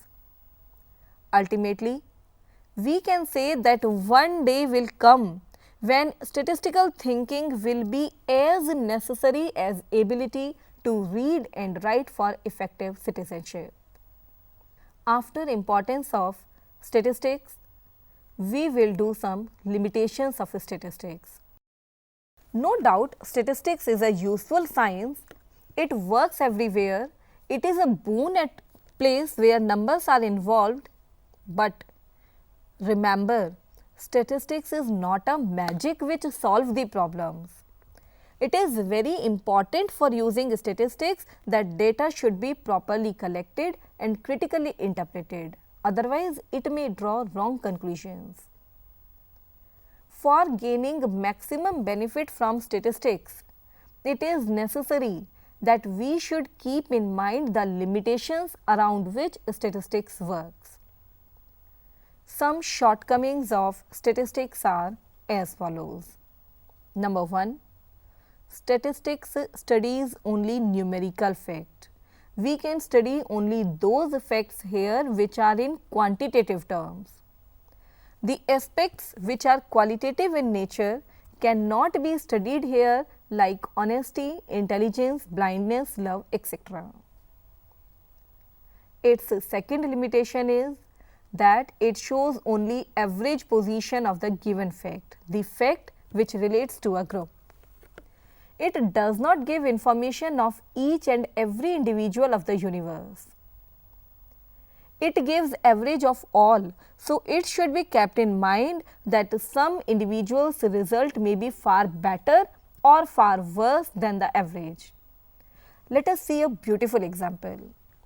Suppose if the statistical investigation shows that the average income of an Indian individual is rupees 1500 per month. This fact is true only in average form, because there may be some people in India who have salary only rupees 600 per month. On the other hand, there may also be some persons who have a salary more than or around rupees 5000 per month. But statistical investigation says that income of majority of Indians is around rupees 1500 per month. So, it can be said that one more limitation of statistics is that it cannot be used for individual measurements, or we can say statistics is applicable on totality and not in isolation. Its third problem is that the results obtained from statistics are not perfectly correct, because as we know, statistics is based on estimated data. It is based on sample. It may not cover each and every unit of the universe. So, result obtained by statistics is only an approximation and not perfectly true. Its fourth problem is that it only discloses the problem. It does not provide solution to the problem. As in our above example, we said that average income of an Indian is rupees 1500 per month. We know it is very low as compared to per person income of developed countries. Statistics gives only information that per person income is low. It shows that our economy is poor, but statistics does not give any solution to solve this problem. Fifth most important limitation of statistics is that it can be used only by expert, as it is a technical subject, so it cannot be used by a common man.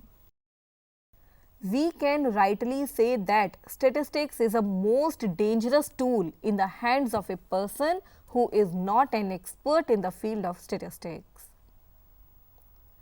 Its next limitation is that conclusions in statistics can be drawn only on the basis of that data which is homogeneous and uniform.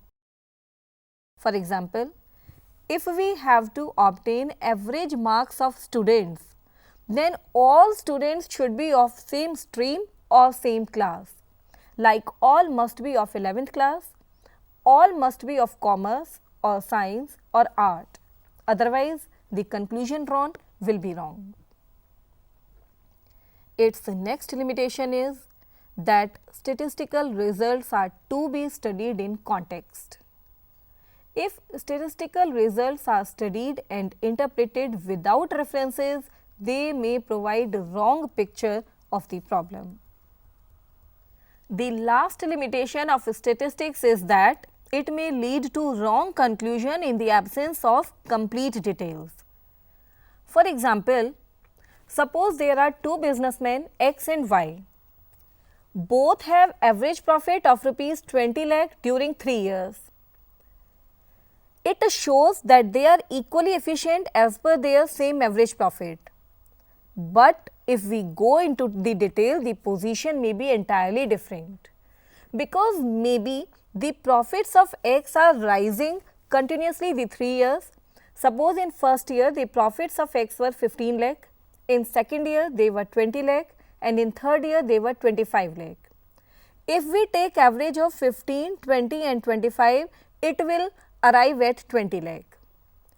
In the same way, suppose the profits of Mr. Y are declining during the 3 years. In first year 25 lakh, in second year 20 lakh, in third year 15 lakh. Their average is also 20 lakh. Average shows that they are equally efficient, but the real position is entirely different. The profits of X are rising and the profits of Y are declining. So, it was the limitation of statistics.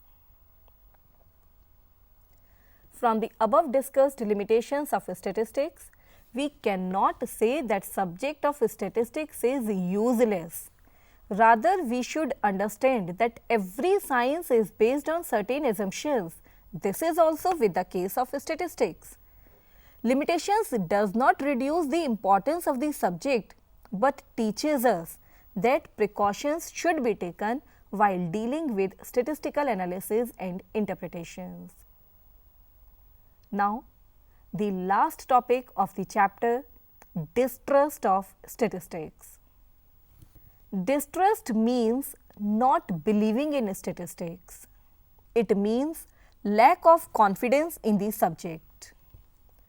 Some people believe that sometimes statistical results give wrong information regarding some problem. This feeling of their distrust is often shown in the following comments like: some people say there are 3 kinds of lies, lies, damned lies and statistics. It means statistics is a lie. Second opinion is statistics can prove anything. Anything means which is wrong also can be proved correct in statistics. Thirdly, there are black lies, white lies and statistics is a rainbow of lies. We know that rainbow is a symbol of 7 colors. Another statement about statistics is that statisticians can blow the wind in whichever direction they like. Crux of all these 4 statements is that in statistics we can prove anything whether it is right or wrong. All the above statements reflect the distrust of statistics. Now we should go into the causes of this distrust. We should know why people don't believe in statistics. The main reason is contradictory data. If different data are available in different publications or at different places, then distrust is natural. Second reason behind it is contradiction between facts and figures. If there is contradiction between data and actual position, the faith in data may be reduced. For example, if it is being felt in general that prices are increasing, but government shows with the help of data that price level is going down, then there will definitely be distrust upon data. Third reason is complicated nature of statistics. Statistics is a complicated science. It cannot be used by a common person. But sometimes without proper knowledge of statistical techniques, it is used by inexperts. And the statistical interpretations drawn by them are contrary to the real situation. And it becomes a reason of distrust of statistics. But in fact, we should see that it is misuse of statistics by inexperts. This is not a limitation in statistics. Fourth reason for distrust is ignorance of limitations of statistics. As we have already discussed certain limitations of statistics, if these limitations are not kept in mind, confusing results may be arrived at, leading in distrust of statistics. For example, look a beautiful example. If data is used in individual instead of aggregate, for example, average life expectancy in India is 52 years. And on this basis, it is told to the person of 50 years that he will die after 2 years, but it does not happen. Then the data are proved wrong. Actually, the fact is that 52 years is the average age and not the age of every person. Using partial truth to the whole area. For example, on the basis of increasing export, it can be concluded that the economic growth is very fast. However, if in reality the growth rate is negative, it may lead to distrust of data relating to export. The most important reason for distrust of statistics is the misuse by vested persons. They do not conclude on the basis of data, but they take the help of data to support their preconceived ideas and results. Such use of data shows partial and superficial result leading to distrust of statistics. Using statistics without its reference is also a reason for distrust. It is always advisable that data should be used with proper references. If related references are ignored while using the data, naturally the result will not be trustworthy, it will not be acceptable, and it will develop the sense of distrust. Considering the importance of references for statistical use, it is stated that statistics should not be used as a blind man who uses a lamp post for support instead for illumination. It is evident from the analysis of reasons of distrust that the fault does not lie with the science of statistics but with the persons using it. Like if a child cuts his finger by sharp blade or a lunatic person hits his head with wall, the fault does not lie with the blade or the wall, it lies with the person who uses it.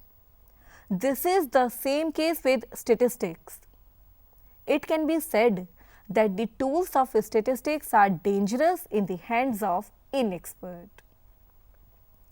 Just as a wrong brush by an artist can spoil the whole picture, so also a small mistake of a statistician can lead the conclusions wrong and confusing.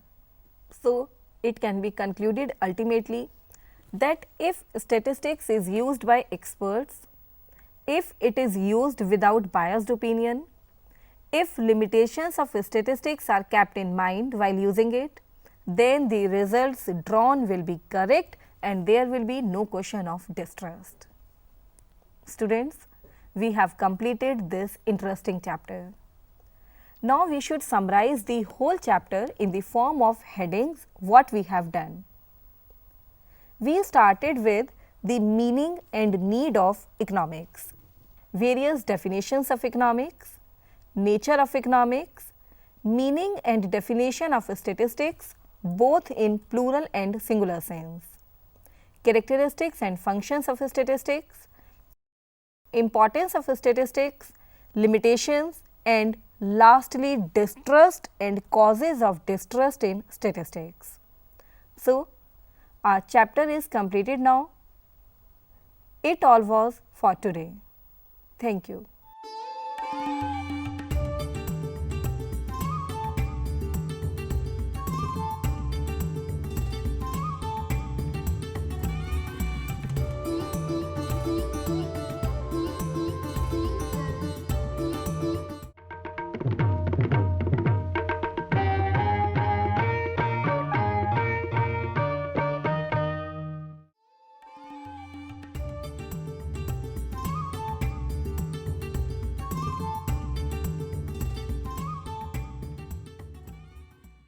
Hello viewers, welcome to the video lecture recording of 11th class. Today we are going to talk about statistics, that is statistics from economics, and we are going to deal with the chapter number 2 of this book, that is collection of data. In this chapter, our focus would be on meaning of data, purpose of data collection, why it is being so important. Then we will talk about sources of data collection. There are basically two types of sources, primary source and secondary source. Then we will talk about instrument of data collection, that is a questionnaire, and what are the qualities that a questionnaire must have. Then we will shift on methods of data collection, and there are basically 3 methods of data collection, and these 3 methods will involve using personal interviews. Then we will talk about mailing questionnaire. Then our focus would be shift to telephonic interviews, and at the end of this chapter we will basically focus on government organizations and institutes which do collect a lot of data for government as well as for other organizations. So, we will start with our topic, that is collection of data. Statistics has gained a significant place in modern complex business world, and data is the base on which structure of investigation is made. Now, while talking about the meaning of statistics, it means itself data or quantitative information which is capable of some meaningful conclusions. Now, from example, if I say that there are 8 sugar mills in Haryana as comparison to 20 in Punjab, or while talking about some another example, 20% of the people in the working age group are unemployed in India as compared to 2% in USA. So, after knowing and after discussing the 2 general examples from our real life, it is very easy to define the meaning of data. So, it is a tool which helps in understanding problems by providing information, or in other simple terms we can say that processed information is called as data. In economics as well as in statistics, we do deal with various kinds of socio-economic problems like poverty, unemployment, regional imbalance, etc. So, our aim is not only to find out the cause of the problem, but to also find out the solution of that problems too. But in finding out the solution of this problem, it is the data which helps us in finding out the remedies of the problem, and after finding out the remedies, policies and procedures by the government is being made. The success and failure of investigation mainly depends upon quality, adequacy and accuracy of data. Now, what is the main purpose of data collection, or why it is very important? It is very important because it helps us in collecting evidences for reaching a sound and clear solution to the problem. Now, we will talk about sources of data. After knowing the meaning of data, that we know that it is a numeric value which help us in finding solution of various kinds of problem. Now, we need to find out how we can collect data, or what are the basic sources by which data can be collected. Data sources are divided into two broader categories. The first one is primary source and the second one is secondary source. Primary source. The meaning of primary source can be made more clear by taking a general life example. For example, if we want to know the quality of life of people in our town, for this we need to find out quality of life in terms of per capita expenditure of different household in area. For this study, we need to collect our data through statistical survey, of course with the help of investigators or field works. This means we are relying on primary source of data. So, after taking the general example of primary source of data, it becomes more clear and evident that the meaning of collection of data from its source of origin is known by the name of primary data. It offers you first-hand quantitative information related to your statistical study. So, it can be said like this only: data collected by investigator for his own purpose for the first time from beginning to end is known by the name of primary data. Now, what can be the other examples of primary data? The main and the most important example of primary data can be population census conducted by Government of India, which includes inclusion of each and every person of our country. This is the perfect example of primary data. Now, after knowing about the meaning of primary data, we should also know that what is the meaning of, or what is the secondary source of data collection. The secondary source can be also understood by continuing with the last example. From the previous example, if we want to find out the quality of life of people in our town, and we know that this information has already been collected by State Government of India or any other agency, so we can use that information. It implies obtaining the relevant statistical information from an agency or institution which already has collected the data through statistical survey, or it does not give us first-hand information. We have to rely on the information which is already existing. So, whatever the examples we have quoted out, after that it is easy to simplify the meaning of secondary data.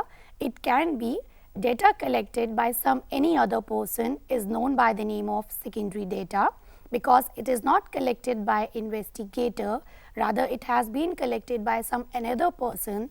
That's why it is also known by the name of second hand data. This is available in the form of published reports. It does not give us first hand information, because information is already being collected, printed and published by someone else, and we are just using it for our own study. Now, the examples of secondary data. The main example of secondary data can be national account statistics published by the CSO, that is Central Statistical Organization, or economic survey published by Government of India. Now, after knowing the meaning between primary data as well as secondary data, it is desirable that we should differentiate between these two, or we should find out what are the main differences between primary data and secondary data. The first difference is on the basis of originality. Primary data is original and secondary data is not original. Why is it so? Because primary data is being collected from its source of origin, and secondary data is being collected by some another purpose and by some another person, and we are just using it for our own references. Now, the second difference would be of specific objective. Primary data is being collected by keeping a certain objective in our mind, and secondary data is not being collected for the same purpose, rather it has been collected by some another purpose and it can be utilized by anyone. So, the third and the most important difference is on the basis of cost. Primary data is costly because it will involve much time, more money and more efforts. On the other hand, secondary data is less costly because it has been collected by some other persons and it is already in printed form. So, here we have completed our one topic, that is primary data and secondary data. After this, now we will talk about how data can be collected. Data can be basically collected with an instrument, and that instrument is questionnaire. This is one of the most common and most important instrument. Before talking about that particular instrument, we will like to give you some example by which we can easily correlate it why we need to collect data by using this instrument. For example, there is a manufacturer who wants to introduce a new product, or there is a political party who wants to decide about selection of a candidate. They will conduct a survey by asking questions about a particular product or candidates from large group of people. The purpose of survey is to collect data. So, what is the meaning of survey? It is a method of gathering information from individuals. And here comes the main instrument, that is questionnaire or interview schedule. Questionnaire is one of the most important instrument which is being used by so many researchers in order to complete their research. It is desirable to know what is the meaning of questionnaire. As the name suggests, it is a set of so many questions related to the topic of study. Now, while after knowing the meaning of questionnaire, we should also know that what are the qualities or attributes a good questionnaire must have. The first point and the most important point is limited number of questions. It means that a questionnaire must have fixed number of questions and the number must be limited, so that by seeing the questionnaire, a respondent is not showing any kind of hesitation in filling that. The second point is simplicity. Questionnaire must be very simple, easy and lucid. Similarly, the language of questions must be very simple, easy and attractive. Third point, proper order of questions. No doubt, if we are preparing a questionnaire related to some problem or some issue, the sequence of the questions must be properly arranged. For example, if we want to find out or if we want to know that what is the annual income or monthly income of a particular respondent, before asking this question, we should know that the particular person is employed or unemployed. Now, the next point is no undesirable questions. Obviously, if we are preparing a questionnaire, so we don't have any right to hurt the sentiments of the respondent, and we do not have any authority to ask any personal question from the respondent. The next point and the next quality of a good questionnaire would be it must be non-controversial. Non-controversial simply means that the questions must be simple, they must be related to the topic of study, and they must be relevant so that it cannot harm the sentiments, values of any respondent. The next quality is calculations. Calculations, as the name suggests, calculations means we are making use of mathematical calculations or we are making use of some statistical calculations. If we are quoting these kind of questions in a questionnaire, our respondent will be reluctant in filling that questionnaire. So, these kind of questions which involve uses of calculations must be avoided. For example, if we ask about profits and loss of a particular company, these kind of questions must be avoided. Similarly, if we ask about what is the annual income of a particular respondent, because we know that the person usually get their income on the basis of month. So, they have to calculate their annual income. So, these kind of questions must be avoided. The next quality is pilot survey. As the name indicates, pilot survey simply means that we are pre-testing our questionnaire. It is desirable to do a tryout of the questionnaire so that if we do have any kind of discrepancy or any kind of problem, that can be sorted out pre-hand. The next quality is instruction.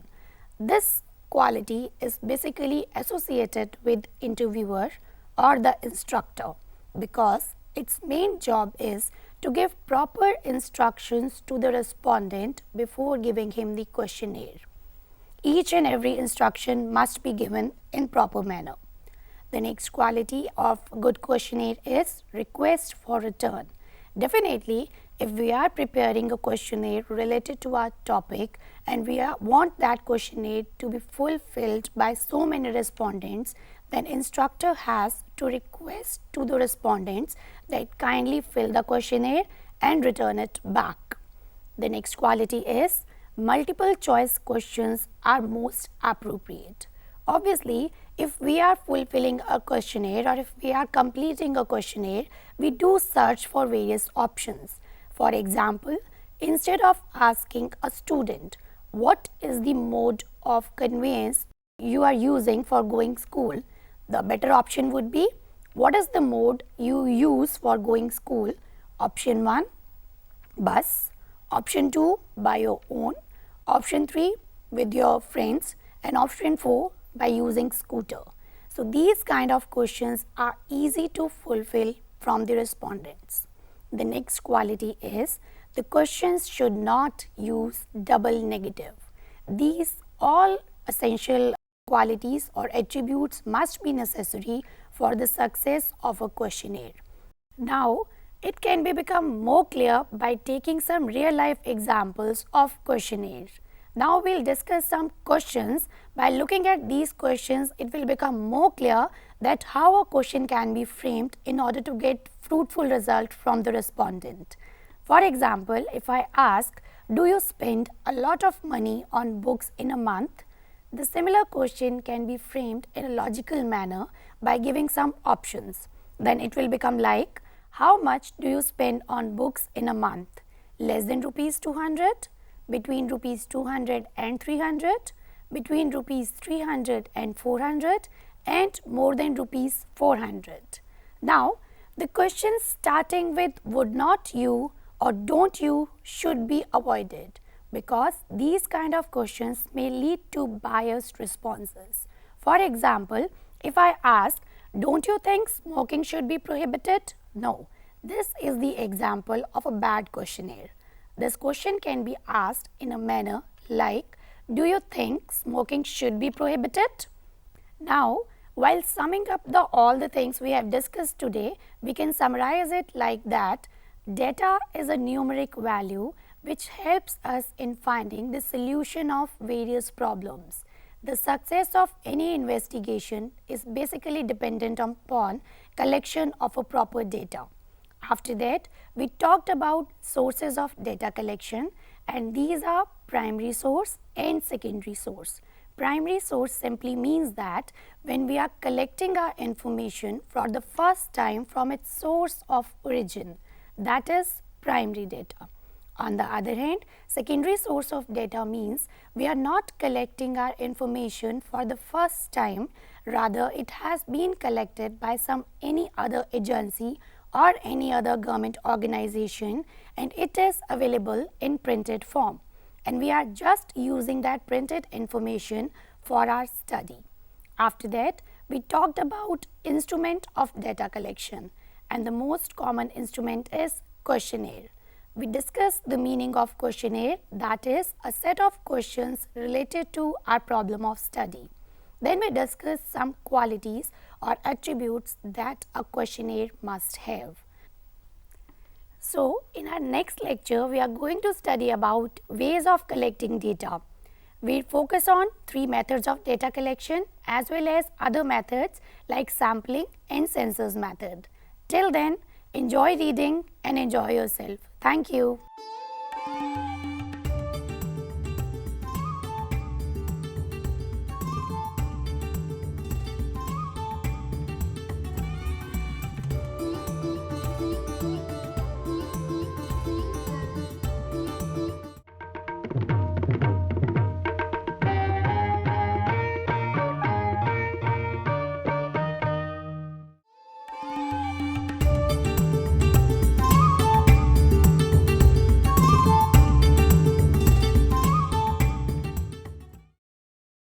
Welcome students.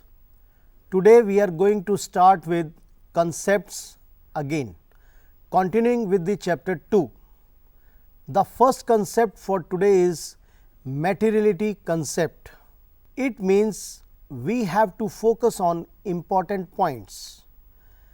Material means those things which influence the decision making of a particular person using those financial statements, like any change in policy, any liability which is likely to arise. This is going to change the decision of a particular person. So, we have to disclose all the material things in our accounts, and if something is left, it is given in the notes for informed decisions. Next concept is objectivity concept. It states that all the transactions must be verifiable by documents like vouchers, bills, etc. Suppose I purchase stationery worth ₹100, then I must get a bill of that and then put it in the accounts. Why do we do this? So that it is free from personal bias. Now, historical cost is verifiable when I have purchased the thing, but not the market price. That is why we use historical cost in our accounts. This was told to you in the last lecture also. Now, let us start with a new topic, that is system of accounting. There are 2 systems of accounting. First, double entry, second, single entry. We will be studying both the system in our syllabus, but mostly accounts are made on double entry system. Double entry means that accounts are based on dual aspect. Dual aspect means one account is debited and other is credited. I told you who started this debit credit? Yes, Luca Pacioli. He was the father of double entry system of accounts. Now, this double entry system is a complete system as it records both the aspect and we can tally the accounts. Double entry system is accurate, reliable and verifiable, and there is very less possibility of fraud here as you are recording both the aspect. So, how can one do a fraud? And if he is going to do a fraud, it will be get checked through the trial balance. So, we can check the mathematical accuracy by making a trial balance. Now, this is a new chapter in the coming discussion, but let me tell you, trial balance means where debit and credits are totaled and then they are tallied to see whether we have done all the debit and credit correct or not. Detail will be following. The second system is single entry system. Now, this is an incomplete, unsystematic and unreliable system. As the name suggests, we are not recording both the aspect.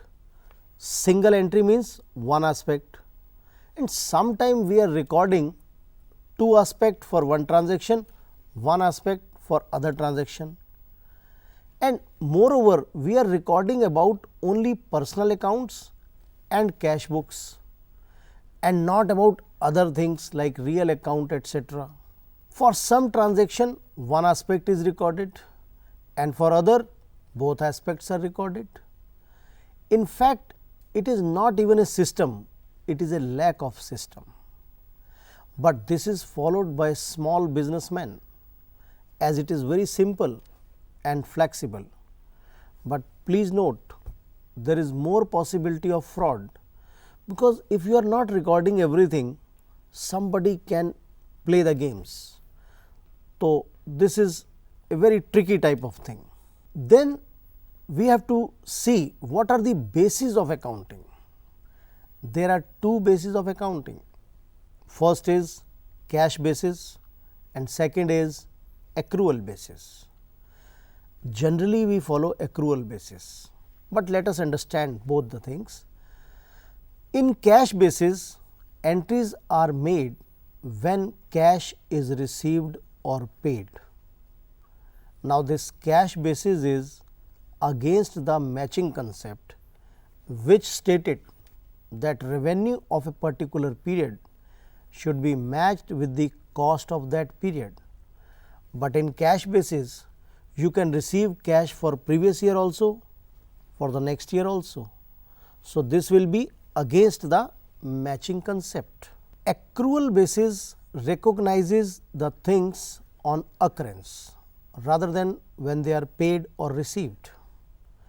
Monetary effect is taken in the period when earned and not when paid or received. So, we can say accrual basis is more appropriate because it follows the matching concept. Now, let us see what we have understood till now. You have to fill these blanks.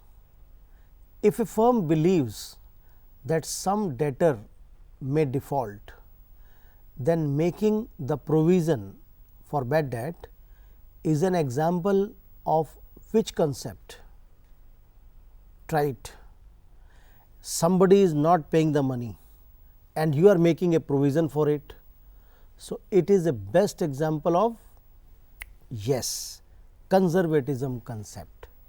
You are playing safe, you are making the provision. See the next point. Which concept states that method used in 1 year should be used in the next year? Oh yes, it is consistency. Now, this was simple. Let us do some more. Which concept tells that business is separate from its owner? Right, it is separate entity concept, or you can say business entity concept. Next, market value of stock increased, but it is ignored because of which concept? Yes, conservatism, because we do not take profit into account unless realized. Next, good employees cannot be recorded as per which concept? Try. Yes, it is money measurement concept. So, this way we can revise the things also that we have understood or not. Let us do some more.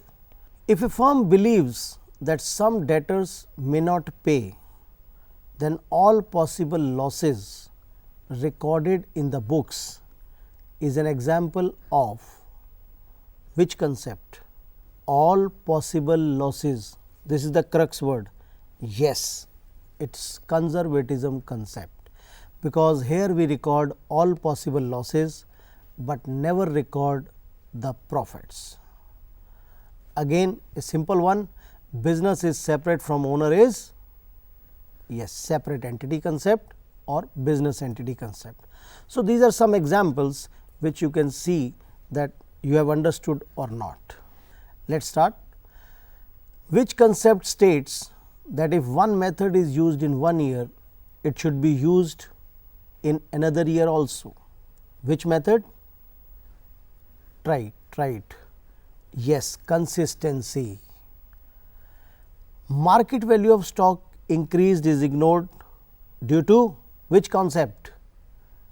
Yes, again conservatism. And this one is very good. If management is incompetent, but it cannot be recorded in the accounts due to, again, money measurement concept. Do not anticipate profit, but provide for all possible losses is because of, again, conservatism concept. Economic life of an enterprise is split into periodic interval as per which concept? Yes, this is an important one. Split into periodic interval, right. It is periodicity concept, where I told you that we must make the accounts for 1 year, accounting period or periodicity concept. Yes, let us do some more fill in the blanks to see whatever we have learned in this chapter. First, revenue is recognized at the point of sale as per the concept of, yes, revenue recognition concept. As I told you, when we sell the goods, we recognize it as sale, not when the cash is received. Next, which concept require same method should be used from year to year? It is a simple thing, consistency concept. Next, this is a tricky one. Which concept require that accounting should be free from bias, that is, there should be no personal bias? Yes, try to find it out. Right, it is objectivity concept, verifiable concept, right, where I told you that if I am taking a bill, that can be verified, but not the market value. Okay.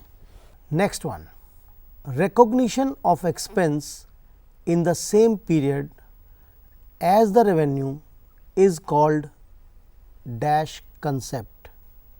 Try to find it out. In which period revenue and expenses are compared? Oh yes, it is matching concept. Next point, understating the assets and overstating the liability and expenses is known as which concept? Where are you stating the assets at less value and liabilities at more value? Which is that concept? Conservatism, because here we record assets, stock at cost or market price, whichever is lower. So, we are stating the assets at a low level, but it is not actually overstating liability, it is showing the liabilities at real figures. Okay. Let us do the next one. Inter-unit or inter-firm comparison is possible only if the concept of dash is followed. Which concept is followed for the comparison? Is it going concern, conservatism, consistency or entity? Yes, it is consistency concept. Next one, provision for doubtful debts is an application of which concept? When we make provision for bad debts, which is that concept? Is it going concern, conservatism, consistency or entity? Right, it is conservatism. Now, let us do this question. A sold goods of 12 lakh for 18 lakhs. So, he is making a profit of 6 lakh. Now, he met the expenses of 2.5 lakhs from that. He is counting a net profit of 3.5 lakh. Now, this is according to which concept? Entity, periodicity, matching or conservatism? No, it is not conservatism, it is matching concept, because we are matching the income of a particular period with the expenses of that particular period and getting a correct profit, right. So, it is matching concept. A purchased goods for 25 lakh and sold 80% of the goods. Now, how much is remaining? 20%. What is the value? 5 lakh. Now, he valued the remaining goods at cost, that is 5 lakh, when the market value is only 4 lakh. Now, which concept he is violating? Money measurement, cost, conservatism or periodicity? Yes, conservatism, because conservatism says you have to value the goods at cost or market price, whichever is less. So, he is taking the goods at cost which is more than the market price, and it is wrong according to the concept of conservatism. So, students, now we have completed all the concepts and definition part. In the next class, we are going to discuss about a very important topic, that is accounting standards. Till then, I would like you to revise all these concepts so that we can have some more questions on that. Till then, goodbye. Thank you.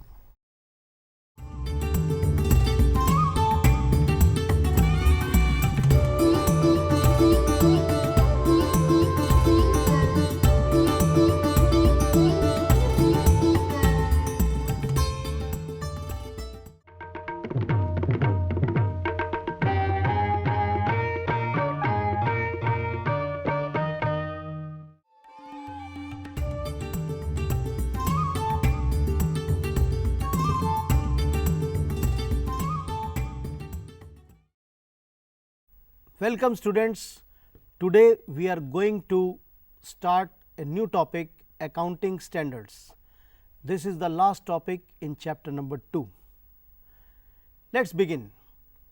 First point, generally accepted accounting principles which give alternatives which are accepted by accounting profession to achieve uniformity and comparability.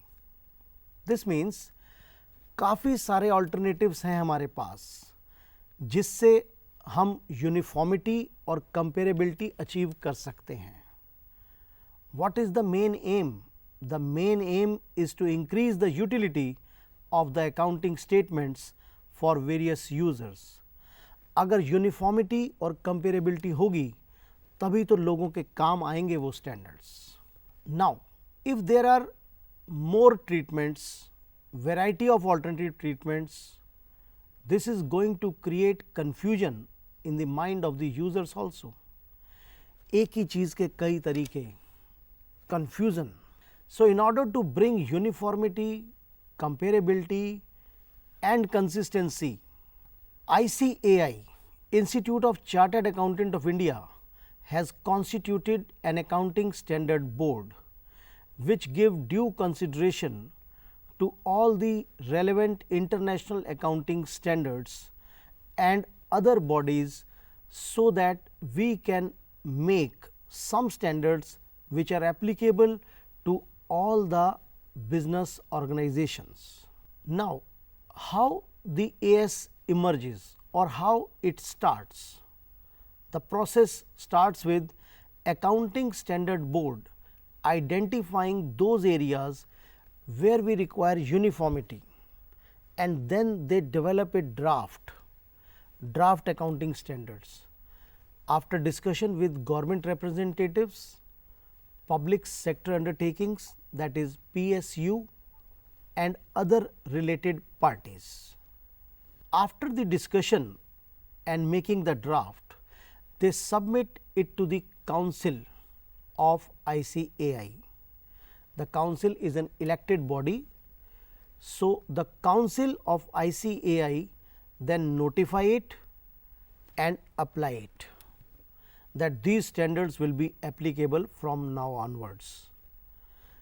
And we also make periodic reviews from time to time to incorporate the new developments and changes coming in the business field and the new international environment also. Let us see the definition of accounting standards. Accounting standards are the written statements of uniform accounting rules and guidelines. That is, those rules and guidelines which are uniformly applicable for everybody. These are called standards to be achieved, to be followed. These standards are made for consistent financial information and other disclosures required for the users. But one thing is to be noted, that these standards cannot override the statute, that is law. If law is there, it is supreme. Standards can only explain or they can recommend, but they cannot override the law which is existing in the state. In the initial years, when standards are made, they are only recommendatory in nature. That is, the institute wants you should try to follow it. After some time, persuasion by ICAI is there कि please adopt so that uniformity can be achieved. So, first recommendatory, then persuasion, and then what?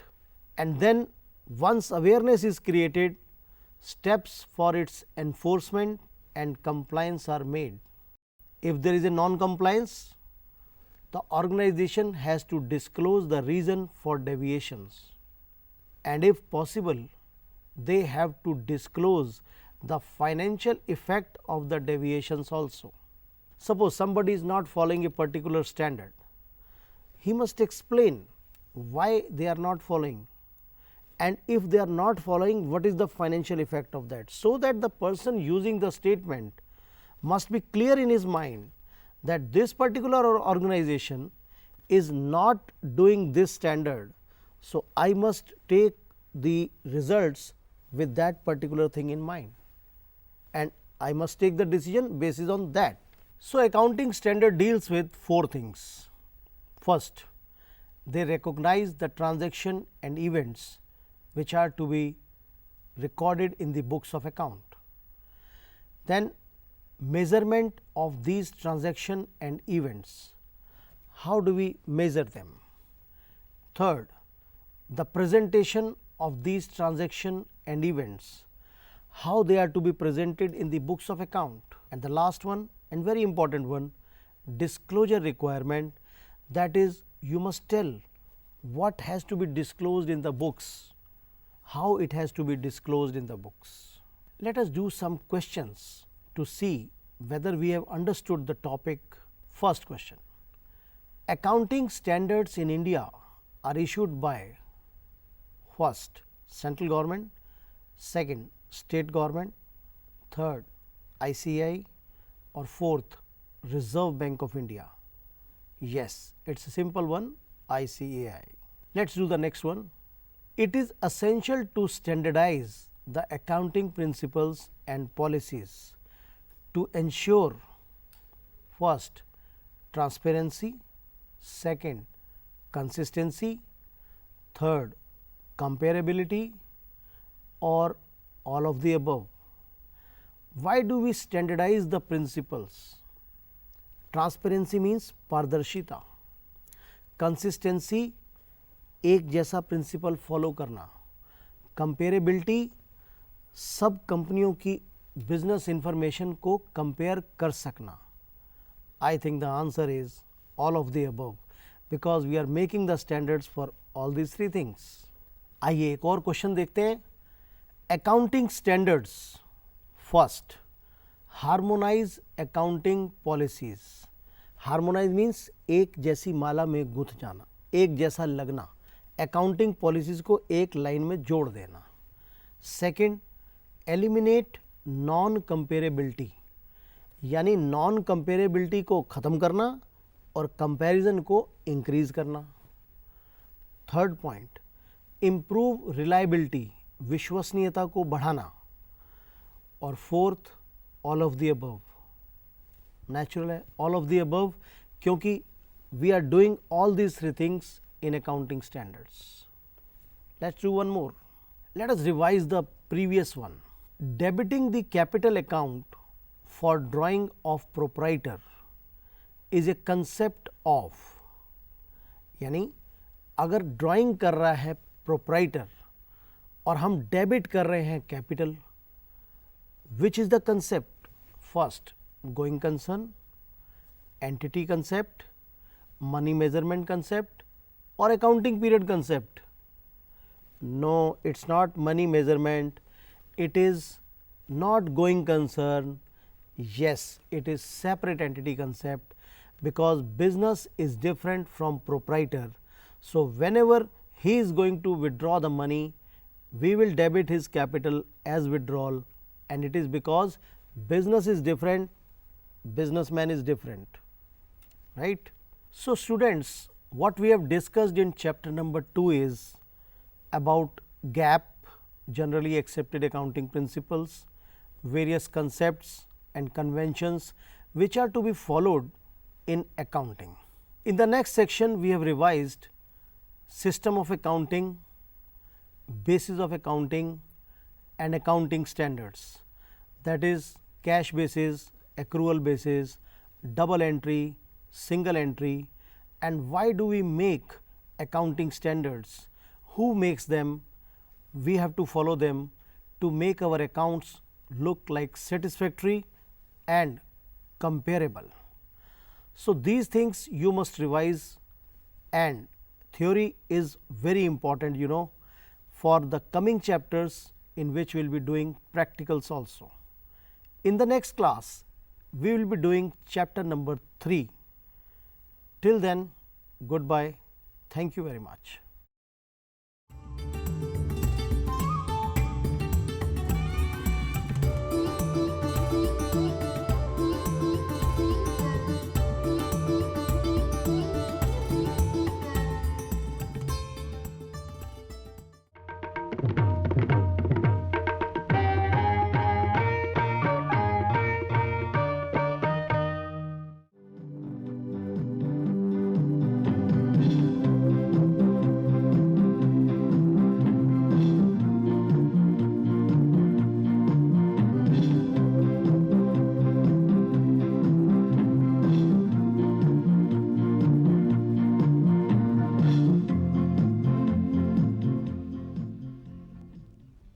Hello viewers, welcome to another program on linear equations. Today we shall talk about system of linear equations, but before we do that, let's have a look at what a linear equation is. An equation of the type ax plus by equals c. An equation of the type ax plus by equals c is a linear equation. Here a, b and c are all constants, but be sure that a and b both together cannot be equal to 0, and the variables are x and y. I can assign any value to a and to b. If I give a particular value to a and particular value to b, then I get an equation 5x minus 4y equals 9, and this is nothing else but a linear equation in x and y. And we had also seen that when we plot the graph for this linear equation, what type of graph is there. The graph for a linear equation is always a straight line, and when we have to plot the graph, what do? First, we either make x as a subject or y as a subject, that is, we transform the equation either into x or into y. So let's have a look at the equations which I had. The equation is 5x minus 4y equals minus 1. So, here I am making x as a subject and I get from there x equals 1 upon 5 times 4y minus 1, and by assigning any values to y I can get the values of x, and the different values that I get from there are, when I assign value out to y as 4 I get the value of x as 3. So, the first ordered pair we get for that is 3 4. Similarly, by assigning the value to y as minus 6 I get the value of x as minus 5, and that is another ordered pair, and the third ordered pair is minus 1 minus 1. And then how do we plot them on the graph paper? On the graph paper we plot them in a very simple way, that is, we plot the ordered pairs on the graph. Let us plot them and see what type of line does it come. So, here I have 5x minus 4y equals minus 1, and the ordered pairs which are satisfying this equation are 3 4, minus 5 minus 6, and minus 1 minus 1. And these ordered pairs which are satisfying this equation 5x minus 4y equals minus 1 are nothing else but the solutions of this equation.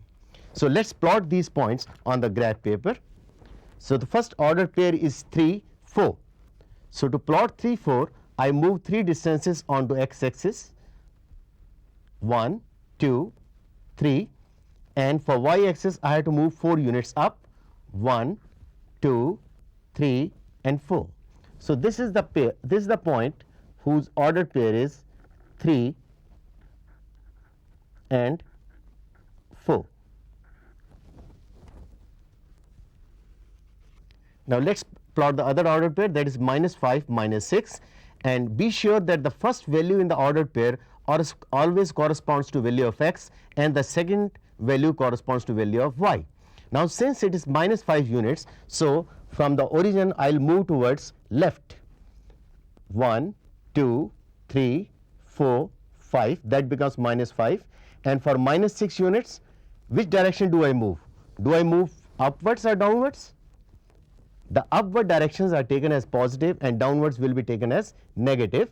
So, I will go down, this is 1 2 3 4 5 and 6. So, this is another point whose ordered pair is minus 5 and minus 6. Now, although the 2 points are sufficient for me to plot a line, but the third ordered pair will let us know that whether these 2 points are correct or not. So, we will plot the third ordered pair, and that is minus 1 minus 1. Again, for minus 1 from the origin I have to move to left, this is minus 1 and that is 1 units down. So, this point is minus 1 and minus 1. So, let us now join them with a scale.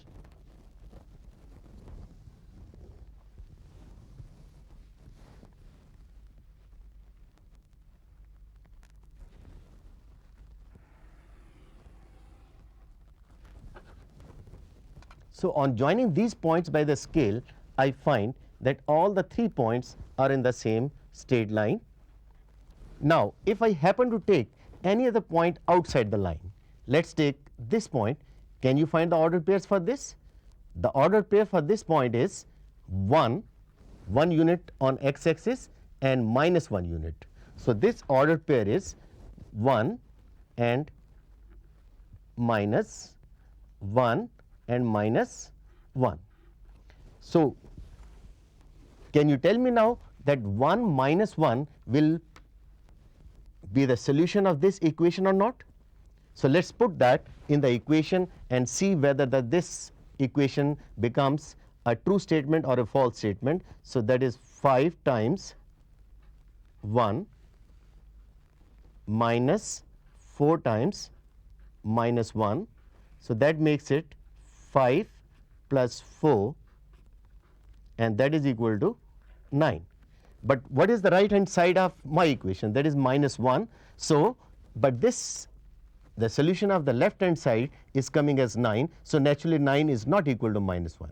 So, what do we find? That the point which is not on the line is not the solution of the given equation. So, that was the one equation, and how did we get the ordered pairs for that, and this plotting that we had learnt in the last lesson, and we had very quickly had a recap of that. But in case I have two equations, the equations being 5x minus 4y equals minus 1 and 2x plus y equals 10. So, these are the two linear equations, and these two linear equations together will form a system of linear equations. And the general format for the system of linear equations is a1x plus b1y equals c1 and a2x plus b2y equals c2. Again, a1, b1 and c1, they all belong to set of real numbers, and a2, b2 and c2 too. But you have to take the precautions that a1, b1 simultaneously cannot be equal to 0, and also a2 and b2 cannot be simultaneously equal to 0. So, in case we have to solve the equations of this kind, what is to be done? We will follow the same technique, that is, we will be converting both the equations into either x or y. That is, I will be making x or y as a subject for both the equations, and then I will be getting the different ordered pairs. So, let us see how we do that. So, here is the first equation, 5x minus 4y equals minus 1. So, from here I get x, here I am making x as a subject. So, x is equal to 1 over 5 of 4y minus 1, and the ordered pairs which are satisfying this equation are 3, 4, minus 5, minus 6, minus 1, minus 1. And for the second equation, 2x plus y equals 10, I have made y as a subject. Now, this has been done purposely, because if I make y as a subject, I am avoiding fractions. So, whenever you have equations, always see that when you are transforming it either into x or y, if possible, see that the fractions are avoided. So, for these the ordered pairs are 4, 2, 5, 0, 2 and 6. So, when we have a system of equations, that is a system of equations means two or more than two linear equations will form a system. And obviously, since one linear equation gives us a straight line as its graph, the second linear equation will also give us that. So, let us plot these lines onto the graph paper and see how these two lines look like. 5x minus 4y equals minus 1, and for these the ordered pairs are 3, 4, minus 5, minus 6, minus 1, minus 1. And the other equation is 2x plus y equals 10, and the ordered pairs are 4, 2, 5, 0 and 2, 6. Now, if I ask you a question that whether 4, 2 ordered pair will satisfy this equation or not, obviously yes, because we have already calculated this point, this ordered pair, by transforming this equation into y. Now, let us plot these two equations onto the same graph paper. Now, the first line for the first equation, the points have already been plotted, 3, 4, minus 5, minus 6, and another point is minus 1, minus 1, and this is the straight line which is representing the equation 5x minus 4y equals minus 1. Now, let us plot the graph for the other equation, that is 2x plus y equals 10. For this, ordered pairs are 4, 2. 4 units again we move to the right of the origin, 1, 2, 3, 4 and 2 units up. So, this point is 4 and 2. The second ordered pair is 5, 0. So, for 5 units 1, 2, 3, 4 and 5, and since the other point is 0, so I need not move up or down. So, this point is 5, 0. And now, let us plot the third point. The third point is 2, 6. 1, 2 and 6 units, where do I go? Up or down? 6 is positive, so I move up 1, 2, 3, 4, 5 and 6. And this point is now 5, 2 and 6. Now, let us join these points by the scale.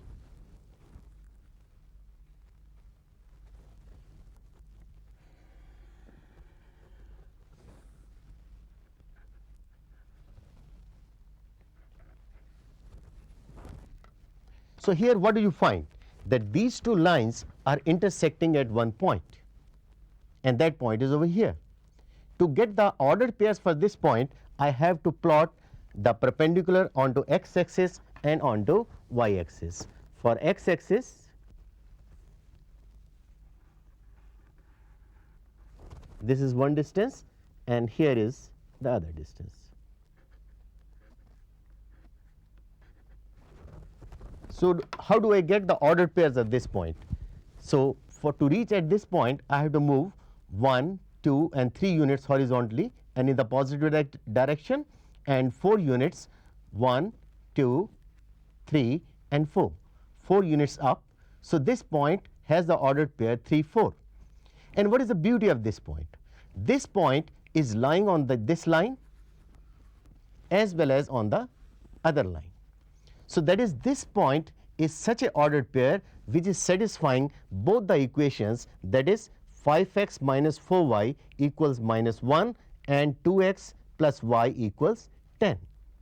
So, this ordered pair 3, 4 is the point, is the ordered pair which is satisfying both the equations.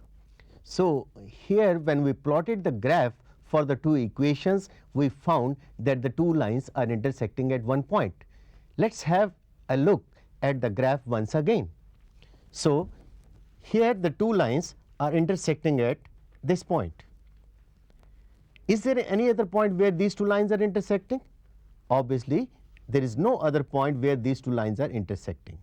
So, this point with ordered pair 3, 4 is satisfying the first equation whose line is over here and the second equation whose line is this one.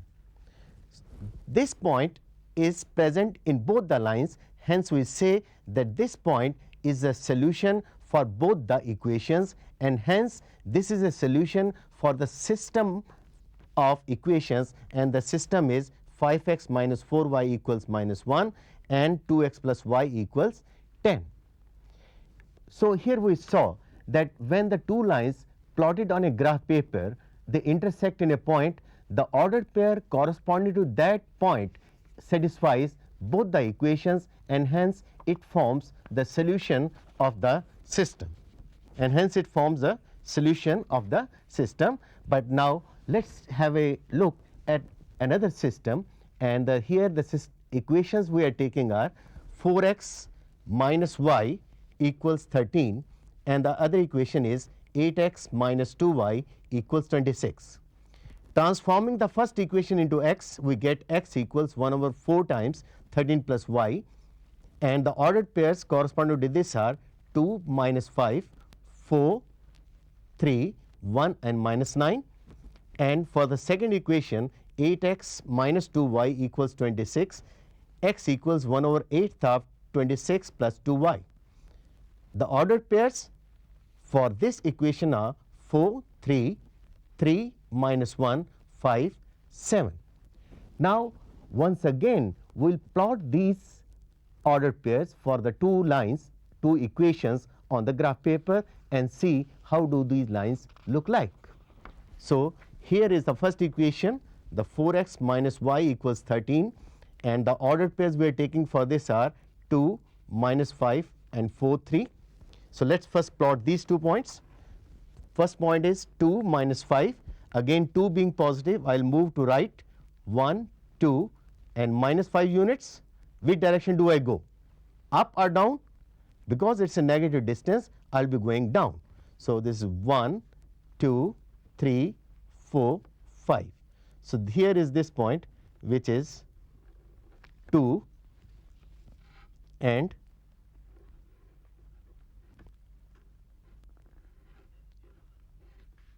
minus 5. Let us plot the other point, that is 4, 3, 1, 2, 3, 4 and 3 units positive being we move up 1, 2, 3.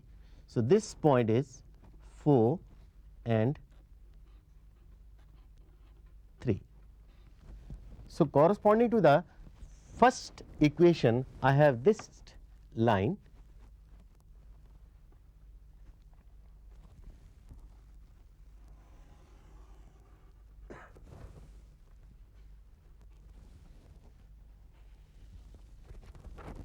Now, let us plot the points for the second equation. Second equation is 8x minus 2y equals 26, and the ordered pairs are 3 minus 1 and 5 7. To plot these ordered pairs for 3 minus 1, this is 1 2 3 and minus 1 units I will move down, minus 1 is here. So, 3 minus 1, where do you find it is? It is on the line itself. The other ordered pair is 5 7, 1 2 3 4 5 and 7 units being positive, again move up 1 2 3 4 5 6 and 7.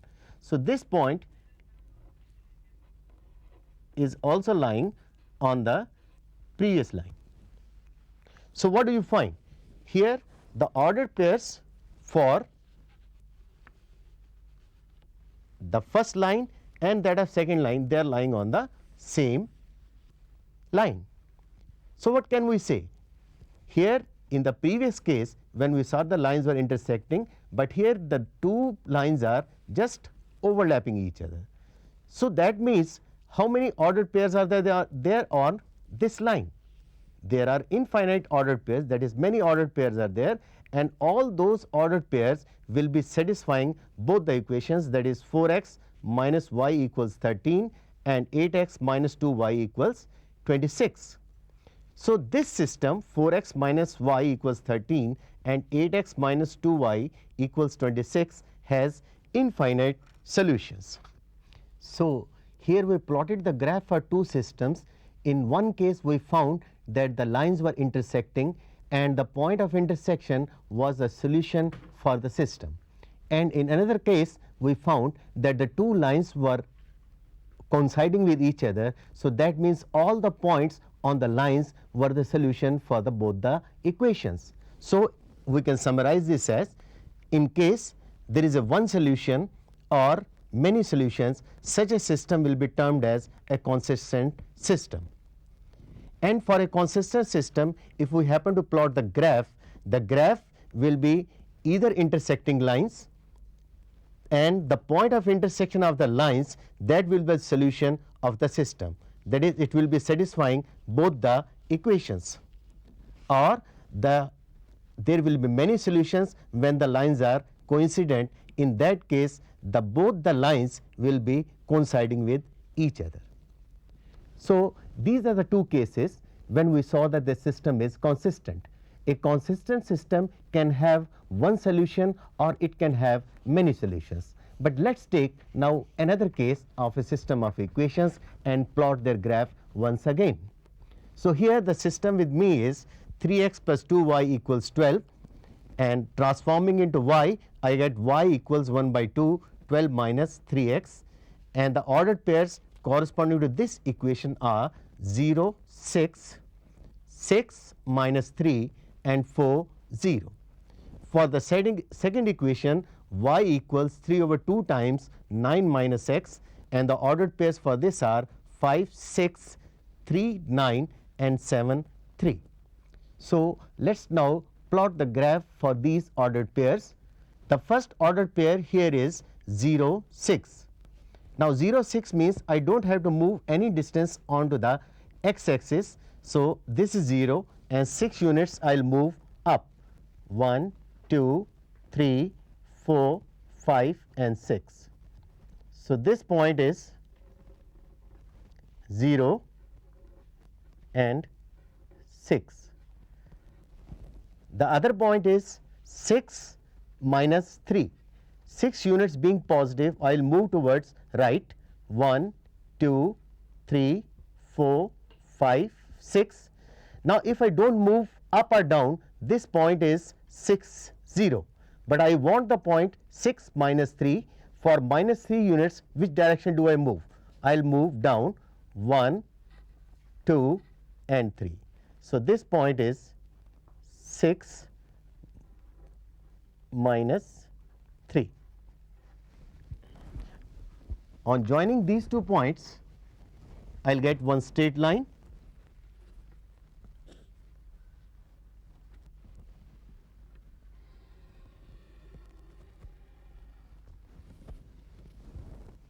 and this straight line represents which equation? This represents 3x plus 2y equals 12. Now, let us plot the graph, let us plot the ordered pairs for this equation. They are 5, 6, 1, 2, 3, 4, 5, and 6 units I will have to move up. 1, 2, 3, 4, 5 and 6. This is the one point, and the other point is 3 and 9 units. 3 units onto the right of origin, 1, 2, 3, and 9 units I will move up. 1, 2, 3, 4, 5, 6, 7, 8, 9. So, this point is 3 and 9. Again joining these 2 points,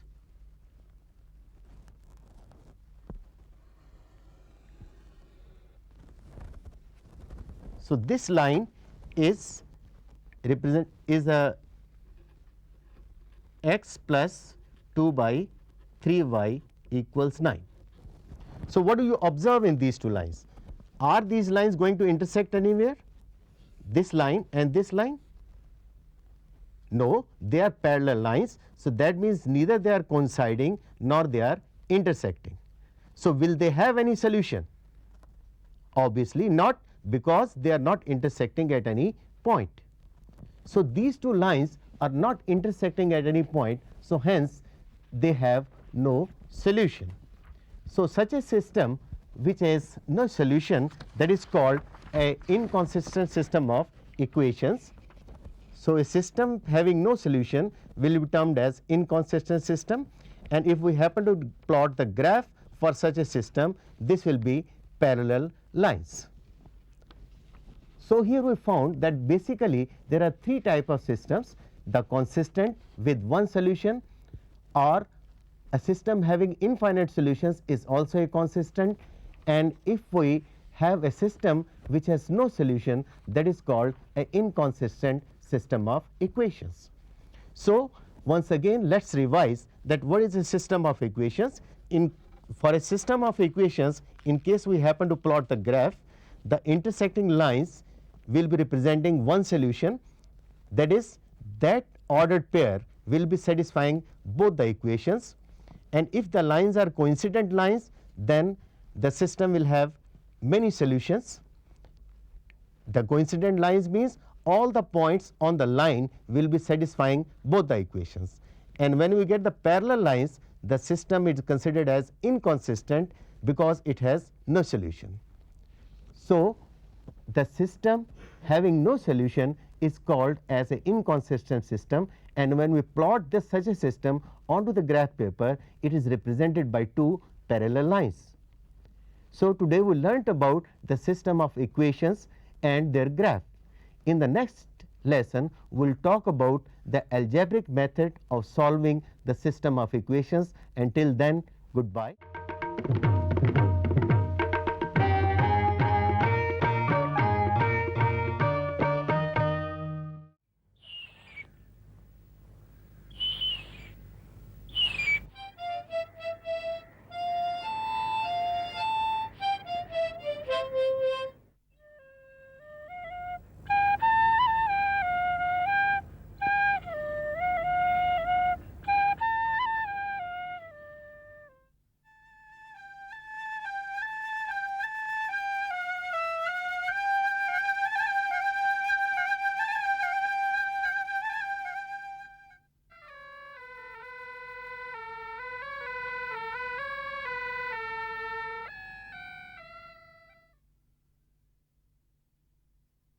हमारे भारतीय संगीत में बहुत तरह के साज दिखाई देते हैं।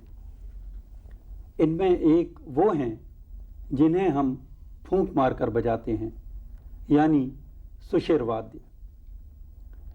फूंक मारकर बजाए जाने वाले इन सुशिर वाद्यों की एक लंबी परंपरा हमारे समाज में मिलती है। बहुत समय से हम इन सुशिर वाद्यों को देखते चले आ रहे हैं। जैसे भैया तस्वीरों में भगवान श्री कृष्ण के हाथ में बांसुरी देखने को मिलती है और भगवान विष्णु के हाथ में शंख।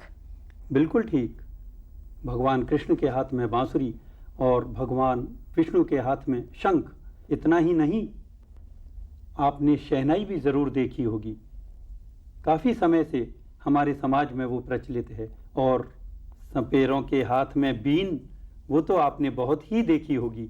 ऐसा कोई नहीं होगा जिसने सपेरों की बीन ना देखी हो। वो भी तो फूंक मारकर ही बजाई जाती है ना। लेकिन हजारों हजार साल में फूंक मारकर बजाए जाने वाले इन साजों के न जाने कितने प्रकार, न जाने कितनी किस्में विकसित हुई। वो सब तो आज हमारे पास नहीं है, बहुत सी खत्म हो गई। लेकिन उनमें से कुछ हमारे पूर्वजों ने आज भी हमारे लिए बचा के छोड़ी हुई हैं। लेकिन भैया हम इन्हें देख कहाँ सकते हैं? क्या ये सब वाद्य हमें एक जगह देखने को मिल सकते हैं? क्यों नहीं, हम आपको लेके चलेंगे नई दिल्ली के राष्ट्रीय संग्रहालय में, जहां भिन्न भिन्न किस्म के सुशिर वाद्य जो फूंक मारकर बजाए जाते हैं आपको देखने को मिलेंगे। और हम आपको बताएंगे कि ये साज कौन कौन से हैं और कब कब से हमारे साथ चले आ रहे हैं। तो चलते हैं राष्ट्रीय संग्रहालय।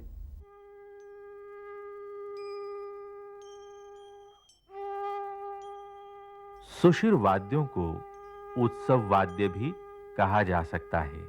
शंख ध्वनि सुनते ही लगता है कहीं कोई मंगल उत्सव है। परेड या प्रयाण धुनों में इस वाद्य का अक्सर प्रयोग होता है। इसे कहते हैं बैग पाइप।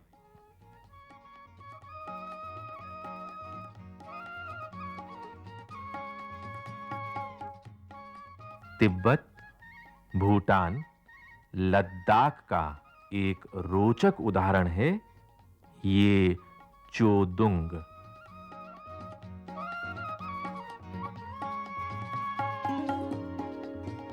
ये है तुरी, बस्तर मध्य प्रदेश की।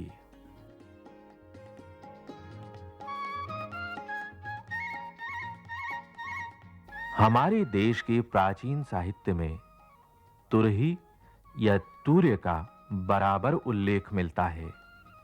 लगभग सभी राज्यों में विविध प्रकार की तुरहियां व सिंगे देखे जा सकते हैं।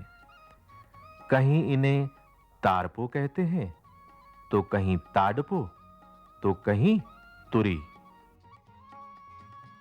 दक्षिण भारत का उत्सव वाद्य है ये नादस्वरम।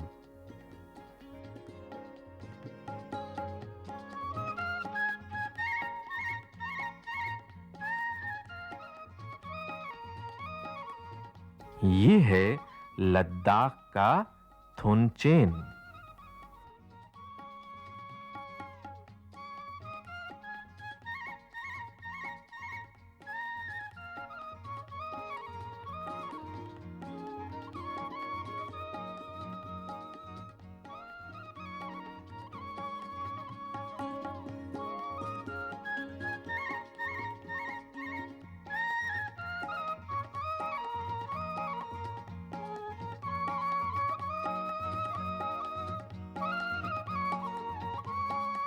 बीन की मधुर ध्वनि तो जानी पहचानी है ही।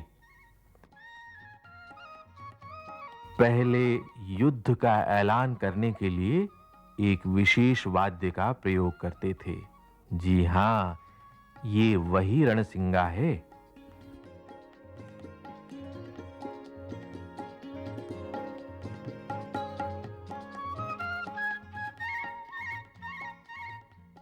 इसे तो आप जरूर पहचान गए होंगे। जानी पहचानी शहनाई। सर्प के आकार का ये वाद्य है नाग तोड़ी। घुंघरू लगा ये वाद्य है मध्य प्रदेश की तुरी। ये धातु का वाद्य भी भारत के उत्तरी पहाड़ी क्षेत्र का है और इसे कहते हैं जालिंग।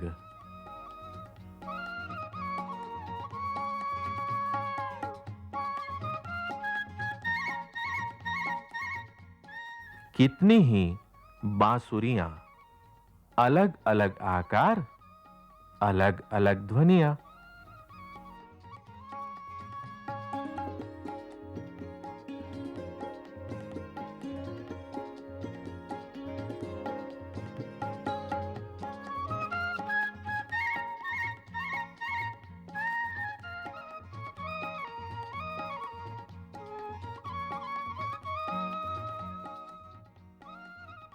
हारमोनियम भी सुशिर वाद्य ही है, हालांकि इसे फूंक कर नहीं बजाया जाता है।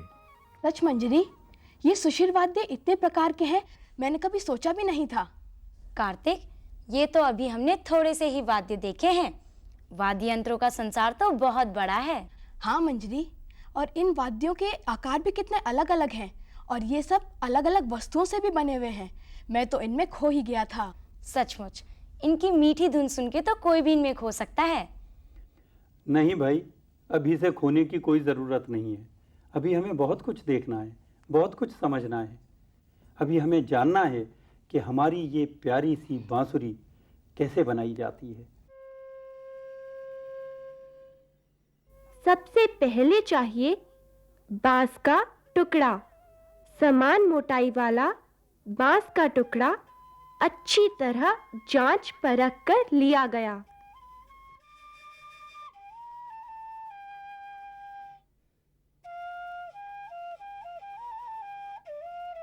गांठ का हिस्सा काटकर अलग कर देना होगा।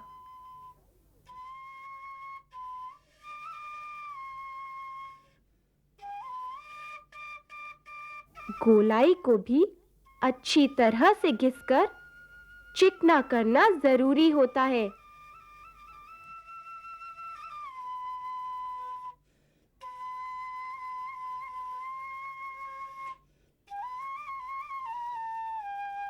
बाहर से तो चिकना किया ही जाता है, अंदर से घिसना भी उतना ही आवश्यक है।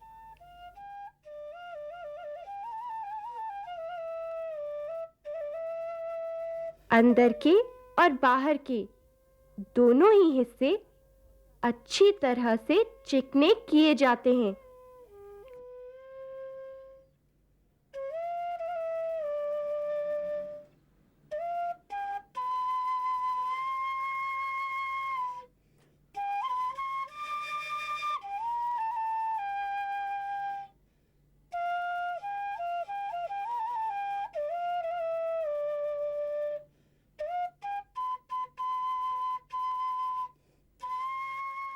अब बारी है छेद करने की, पर छेद एक सीध में होने चाहिए।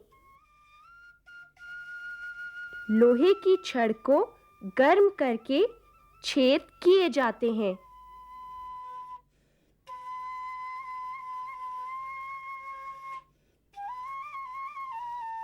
और छेदों की दूरी भी सही होनी चाहिए। अंदर रह गए लकड़ी के चूरे को भी अच्छी तरह से साफ कर निकाल दिया जाता है।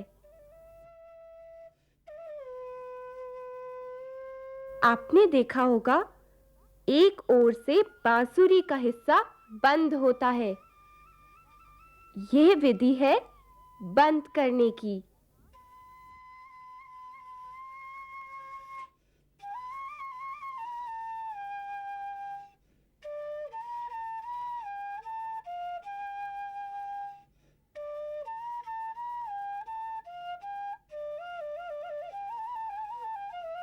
बांस अक्सर लंबाई में फटता है।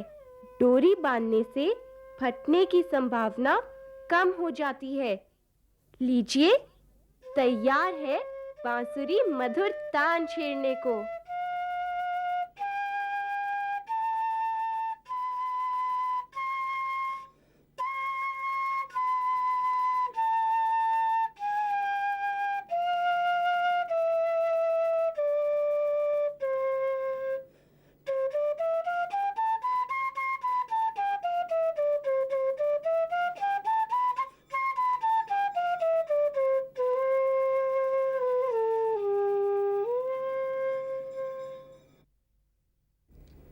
बांसुरी बन के तैयार तो हो गई, लेकिन अब मेरा मन कर रहा है कि मैं इसे सुनूं भी।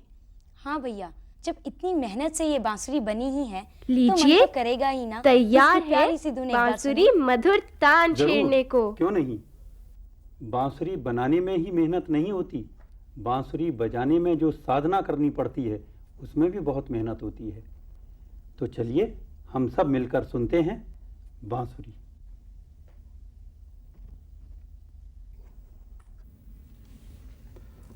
मेरा नाम पारसनाथ है और मैं आपके सामने रामायण के दोहों की एक धुन पेश करने आ रहा हूँ।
कितना आनंद आया, अलग बोल और कहने का अंदाज भी कितना अलग है। ताल वाद्यों की तो बात ही कुछ अलग है, पर भैया अधिकतर अवनद वाद्य संगत के ही रूप में बजाए जाते हैं, सुनने में बहुत अच्छे लगते हैं। पर कोई और वजह भी है क्या? हाँ कार्तिक, और भी इसके कारण है। संगति करते समय इन वाद्यों पर विशेष महत्व के बोल बजाए जाते हैं ताकि गायन, वादन, नृत्य समय के अनुशासन में बंधे रहें और उनमें बिखराव पैदा न हो। ताल के बारे में विशेष जानकारी हम पंडित विजय शंकर मिश्र जी से प्राप्त करते हैं। तो पंडित जी, ताल के बारे में बच्चों को कुछ विशेष बातें आप बताएं। जरूर। ताल शब्द की उत्पत्ति जो है तल धातु से हुई है, जिसका अर्थ है आधार, अर्थात ताल के आधार पर ही गायन, वादन और नृत्य की प्रस्तुति होती है। संगीत में समय मापने का जो साधन है उसको ताल कहते हैं। यह ताल विभिन्न मात्राओं, विभागों, तालियों और खालियों के संयोग से बनता है। इसे समझने के लिए हम एक कोई ताल ले लेते हैं। मंजिल भैया, मैं झपताल बोलती हूँ। हाँ ठीक है। धी ना, धी धी ना, ती ना, धी धी ना, धी। अब इसको तबले पे सुनते हैं।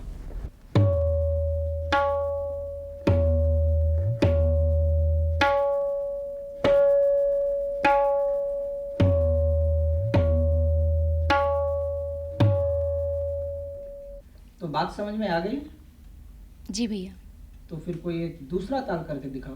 ठा दो भैया, मैं कहरवा करके दिखाती हूँ। कहरवा 8 मात्रे का ताल है और इसमें 1 मात्रे पे ताली और 5वें मात्रे पे खाली है। धा, गे, ना, ती न क धी न धागे न ती न क धी न धागे न ती न क धी न धा। शाबाश। ये लय क्या है? संगीत में व्यतीत हो रहे समय की गति को लय कहते हैं। और मेरा मानना यह है कि सिर्फ संगीत ही नहीं, पूरी सृष्टि लय पर केंद्रित है। जैसे स्वस्थ मनुष्य के दिल की धड़कन, उसके हाथों की नाड़ी की गति, घड़ी की टिक टिक और पृथ्वी का अपनी धुरी पर निश्चित गति से घूमना, ये सब अच्छे लय के उदाहरण हैं। इसको समझने के लिए हम फिर कोई एक ताल ले लेते हैं।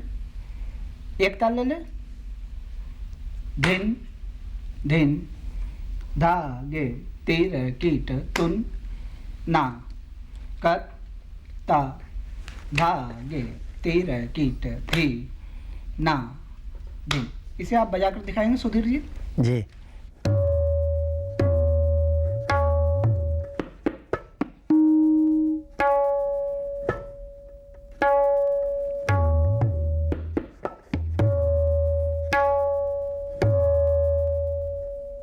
भैया, लय के कितने प्रकार होते हैं?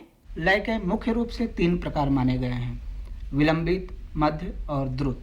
इसे हम इस तरह समझते हैं, जैसे एक ताल को इस तरह से विलंबित, मध्य और द्रुत लय में दिखाएंगे। धिन धिन धागे तीर कीट तू ना कत ता धागे तीर कीट धिन ना धिन। ये मध्य लय है, जिसका आमतौर पर प्रयोग होता है, जिसकी गति न तो बहुत धीमी है और न तो बहुत तेज। सुधीर?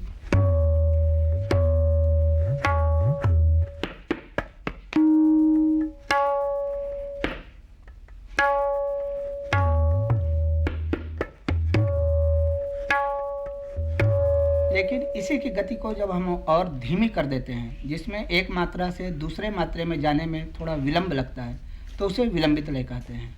जैसे धिन धिन धा गे तीर कीट तुन ना कत ता धा गे तीर कीट धिन ना धिन। सुधीर जी तबले पे।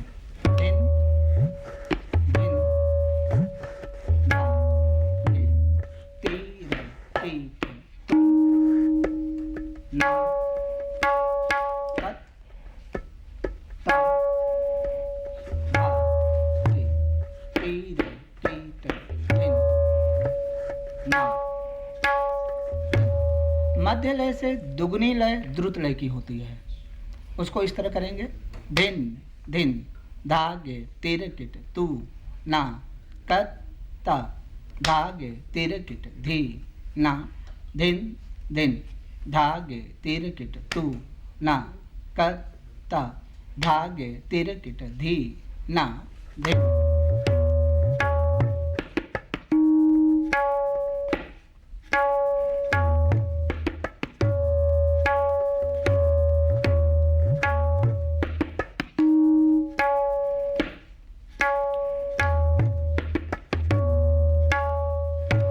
सामान्य रूप से हम ये कह सकते हैं कि विलंबित लय से दुगुनी गति मध्य लय की होती है और मध्य लय से दुगुनी गति द्रुत लय की होती है।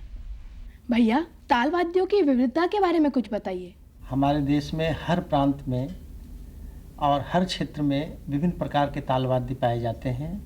जैसे शास्त्रीय और उपशास्त्रीय संगीत के लिए पखावज और तबला, वैसे ही लाइट म्यूजिक जिसको लोक संगीत कहते हैं, उसके लिए ढोलक, मंजीरा आदि वाद्यों का प्रचलन है। जहां हम उत्तर भारत में पखावज और तबले का प्राधान्य देखते हैं, वहीं साउथ इंडिया, दक्षिण भारत में मृदंगम का प्रचलन है।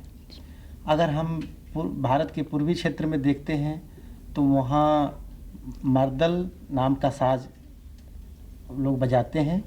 अच्छा, तुम्हें पता है मृदंग या मर्दल का शाब्दिक अर्थ क्या है? नहीं भैया। इसका शाब्दिक अर्थ होता है मिट्टी से बने हुए। जी भैया, इसका मतलब शुरू में ये वाद्य मिट्टी के बने होते होंगे? हाँ मंजरी, शुरू में मिट्टी के खोखले पात्रों पर चमड़ा मढ़कर वाद्यों का निर्माण होता था।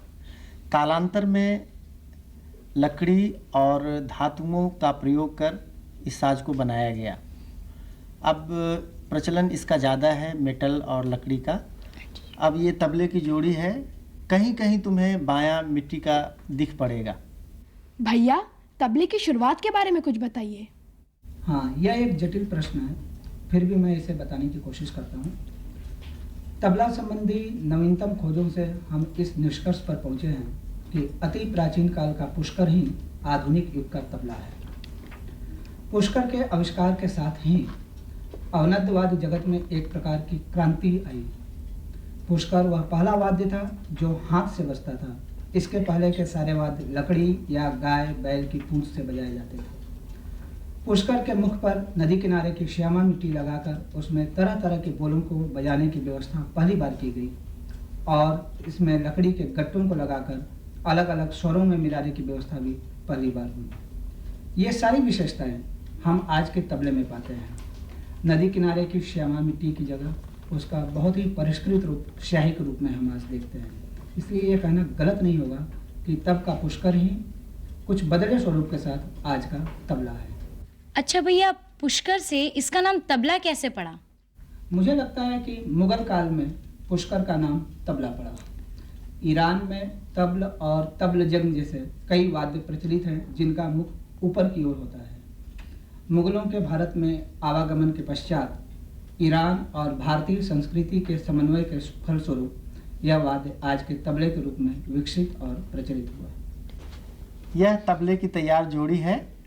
अब तबले में इस पोर्शन को स्याही जो है इसको स्याही बोलते हैं। तबले के इस पोर्शन को स्याही बोलते हैं और ये गट्टा कहलाता है।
प्रकृति के कण कण में समाया हुआ है संगीत, लय और ताल।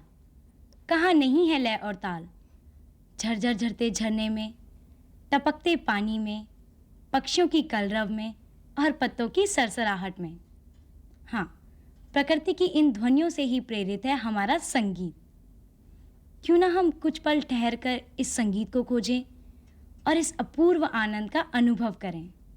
भैया कुछ बजा के सुनाइए ना। कार्तिक, हम 3 ताल में एक तिरकिट का रेला आपको सुनाते हैं।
Music, rhythm, and movement play a part in everyone's life.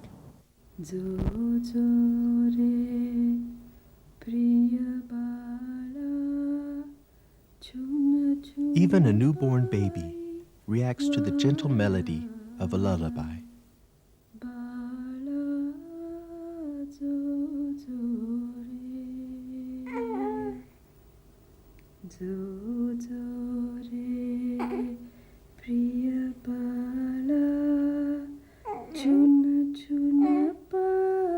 As children grow older, a natural love of song and movement grows with them.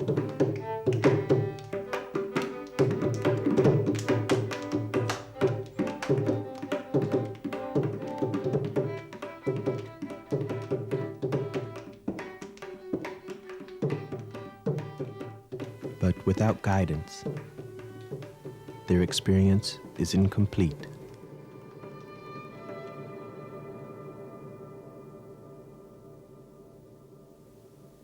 We must help our children to hear the songs of nature, to feel their heart touched by a violin, to know the joy of free, unrestricted movement.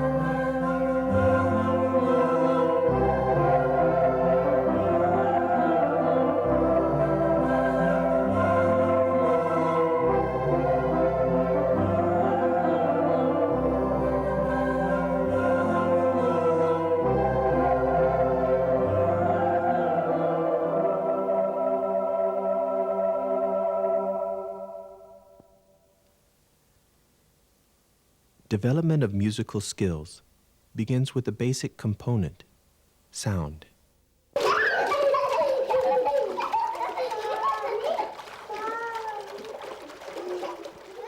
Children know how to make noise, but first, they must learn to listen.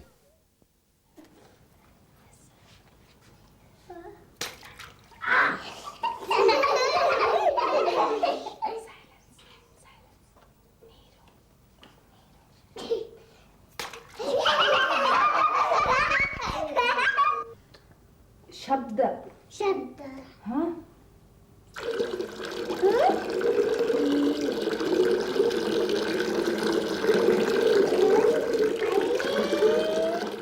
The nature of children is to be fascinated.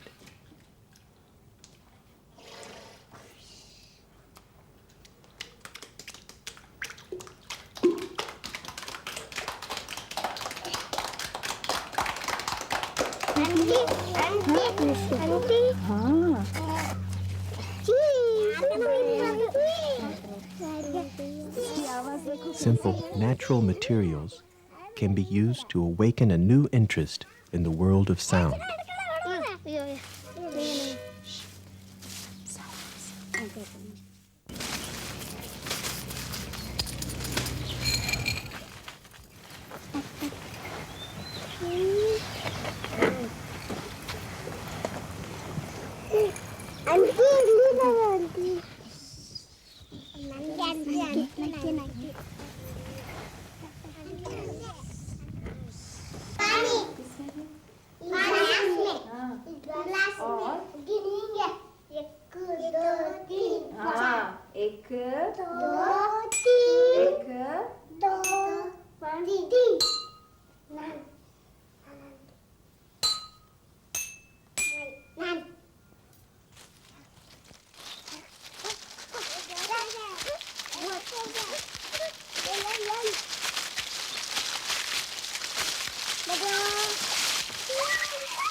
As children are exposed to different types of sound, they will want to explore and create their own.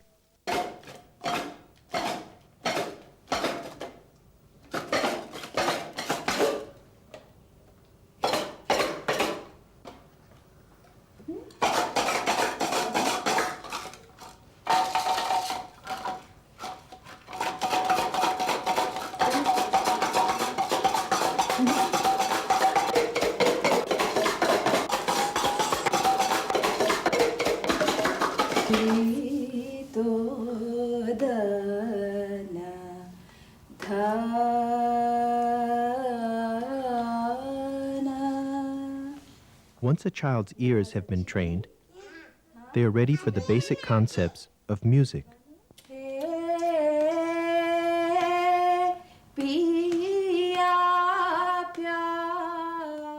Sounds in an agreeable form become a melody.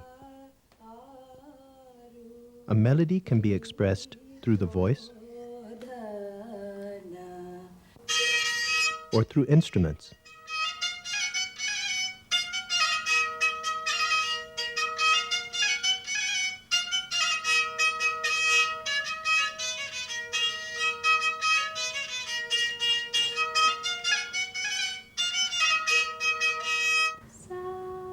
Song can be introduced through the simplest of melodies, the musical scale.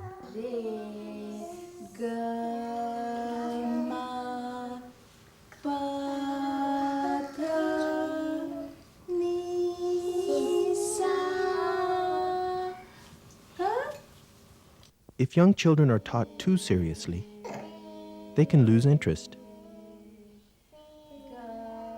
A song shouldn't become an exercise.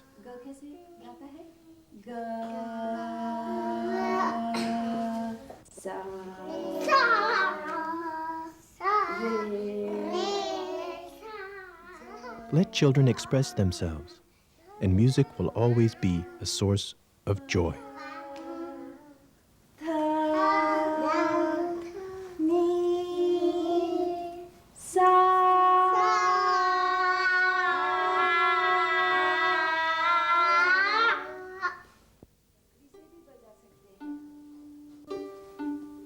from melody comes rhythm. Rhythm is a uniform series of beats with variations in speed and pattern. Rhythm is instinctive and within every child. Every moment, our heart beats out the rhythm of our lives.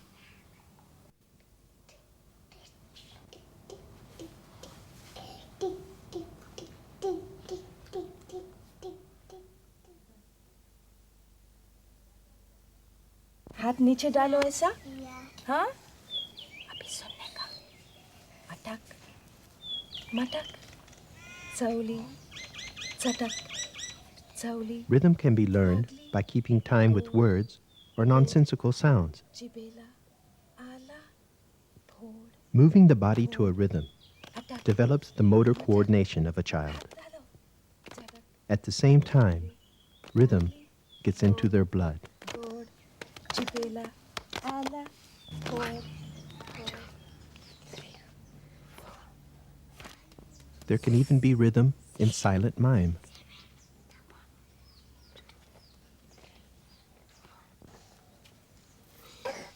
Action songs help children make the connection between rhythm and movement.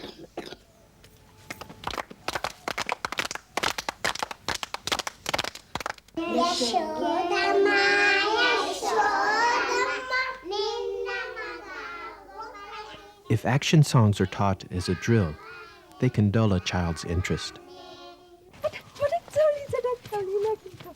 Encourage variation and let the children develop their own movements.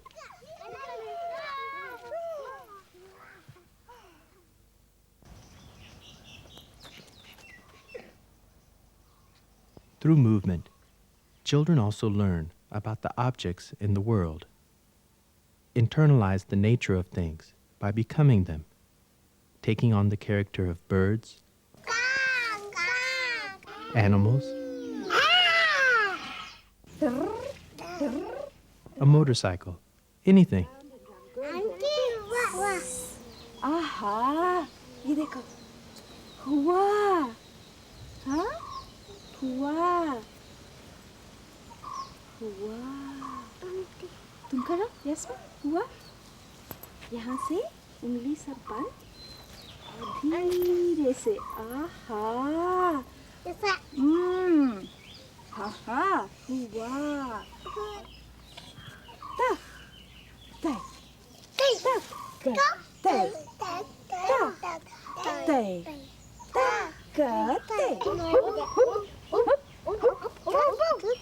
Monkey का मुंह बंदर का मुंह कैसा होता है अंडा अंडा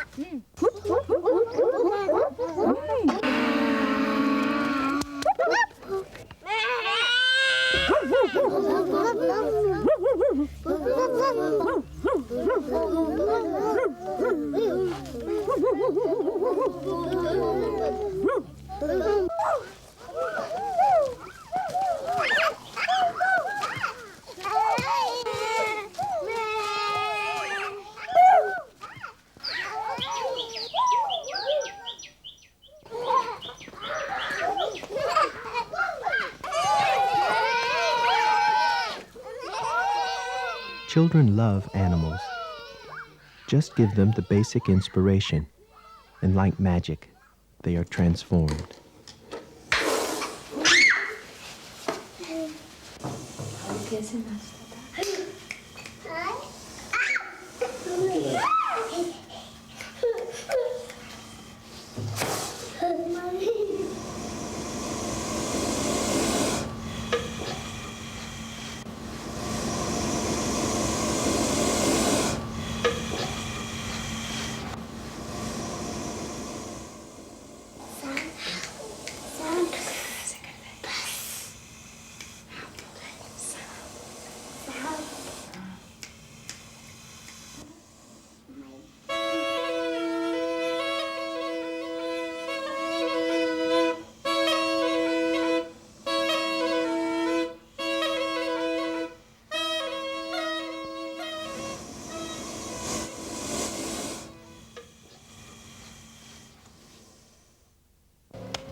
Some exercises can help children develop their concentration, their reflexes, and their agility.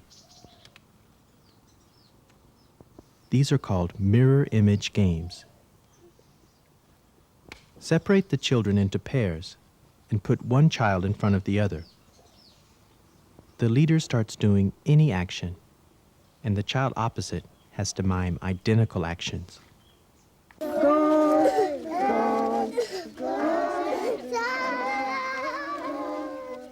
Movement exercises help children to learn the concept of directions.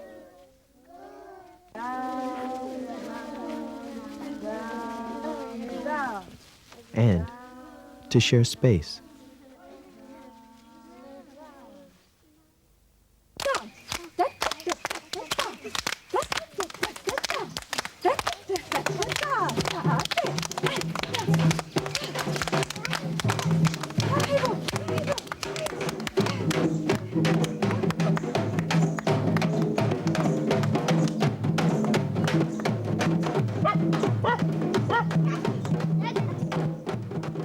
Local musicians can be used to expose children to different types of music.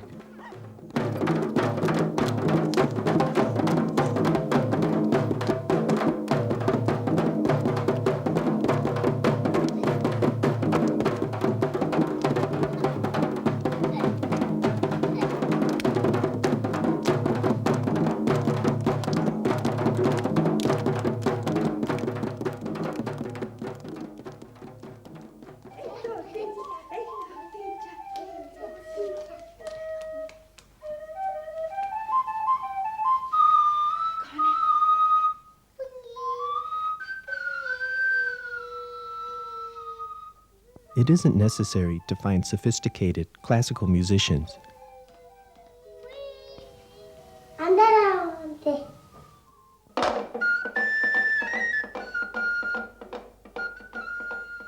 Any street performer can introduce children to a fascinating world of musical instruments.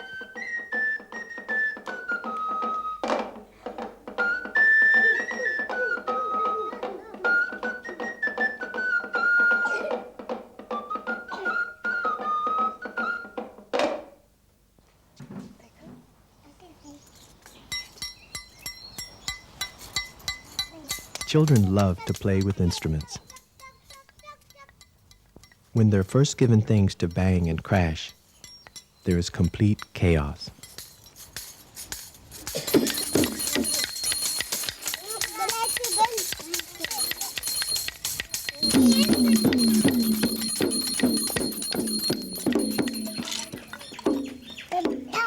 Some training is required first. Each instrument has its own personality.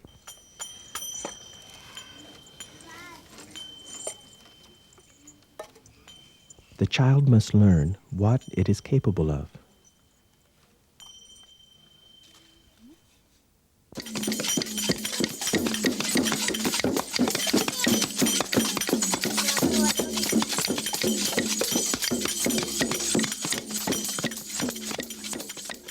When the children are comfortable with their instruments, they are ready to try something more ambitious, an action song orchestra. Ready? Ram Narayana Baja Bajata Ram Narayana Baja Bajata Dam Dam Dam Dam Damru Bajata Dam Dam Dam Dam Damru Bajata Dhan Dhan Dhan Dhan Ghanta Bajata Chip Chip Chip Chip Chipni Bajata Chut Chut Chut Chut Ghumru Bajata Tip Tip Tip Tip Pak Bajata Ram Narayana Baja Bajata Ram Narayana Baja Bajata Ram Narayana Baja Bajata Ram Narayana Baja Bajata Ram Narayana Baja Bajata Ram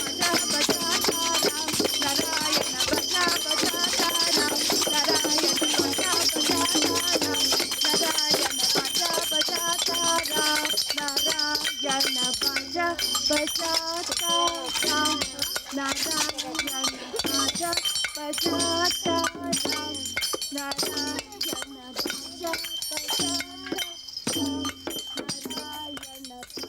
must help our children to hear the songs of nature,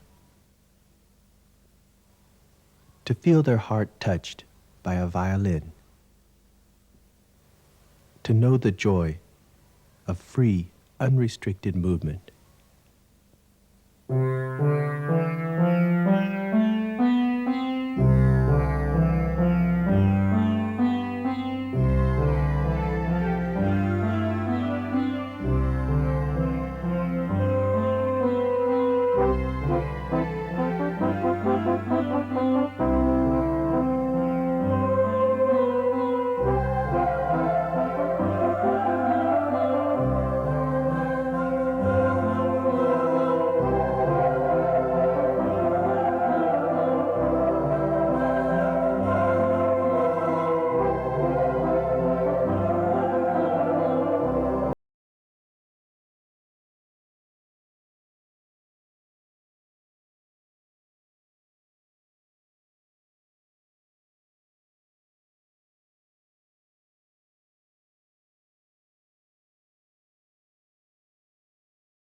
मित्रों, आपको हमारे कार्यक्रम कैसे लगे? आप अपनी प्रतिक्रियाएं और सुझाव हमें भेज सकते हैं। हमारा पता है किशोर मंच, CIET NCERT, श्री अरविंदो मार्ग, नई दिल्ली 110016। आप हमें ईमेल भी कर सकते हैं। हमारा ईमेल पता है ciet.kishormanch@gmail.com और हमारे टोल फ्री नंबर हैं 1800111265 और 1800112199।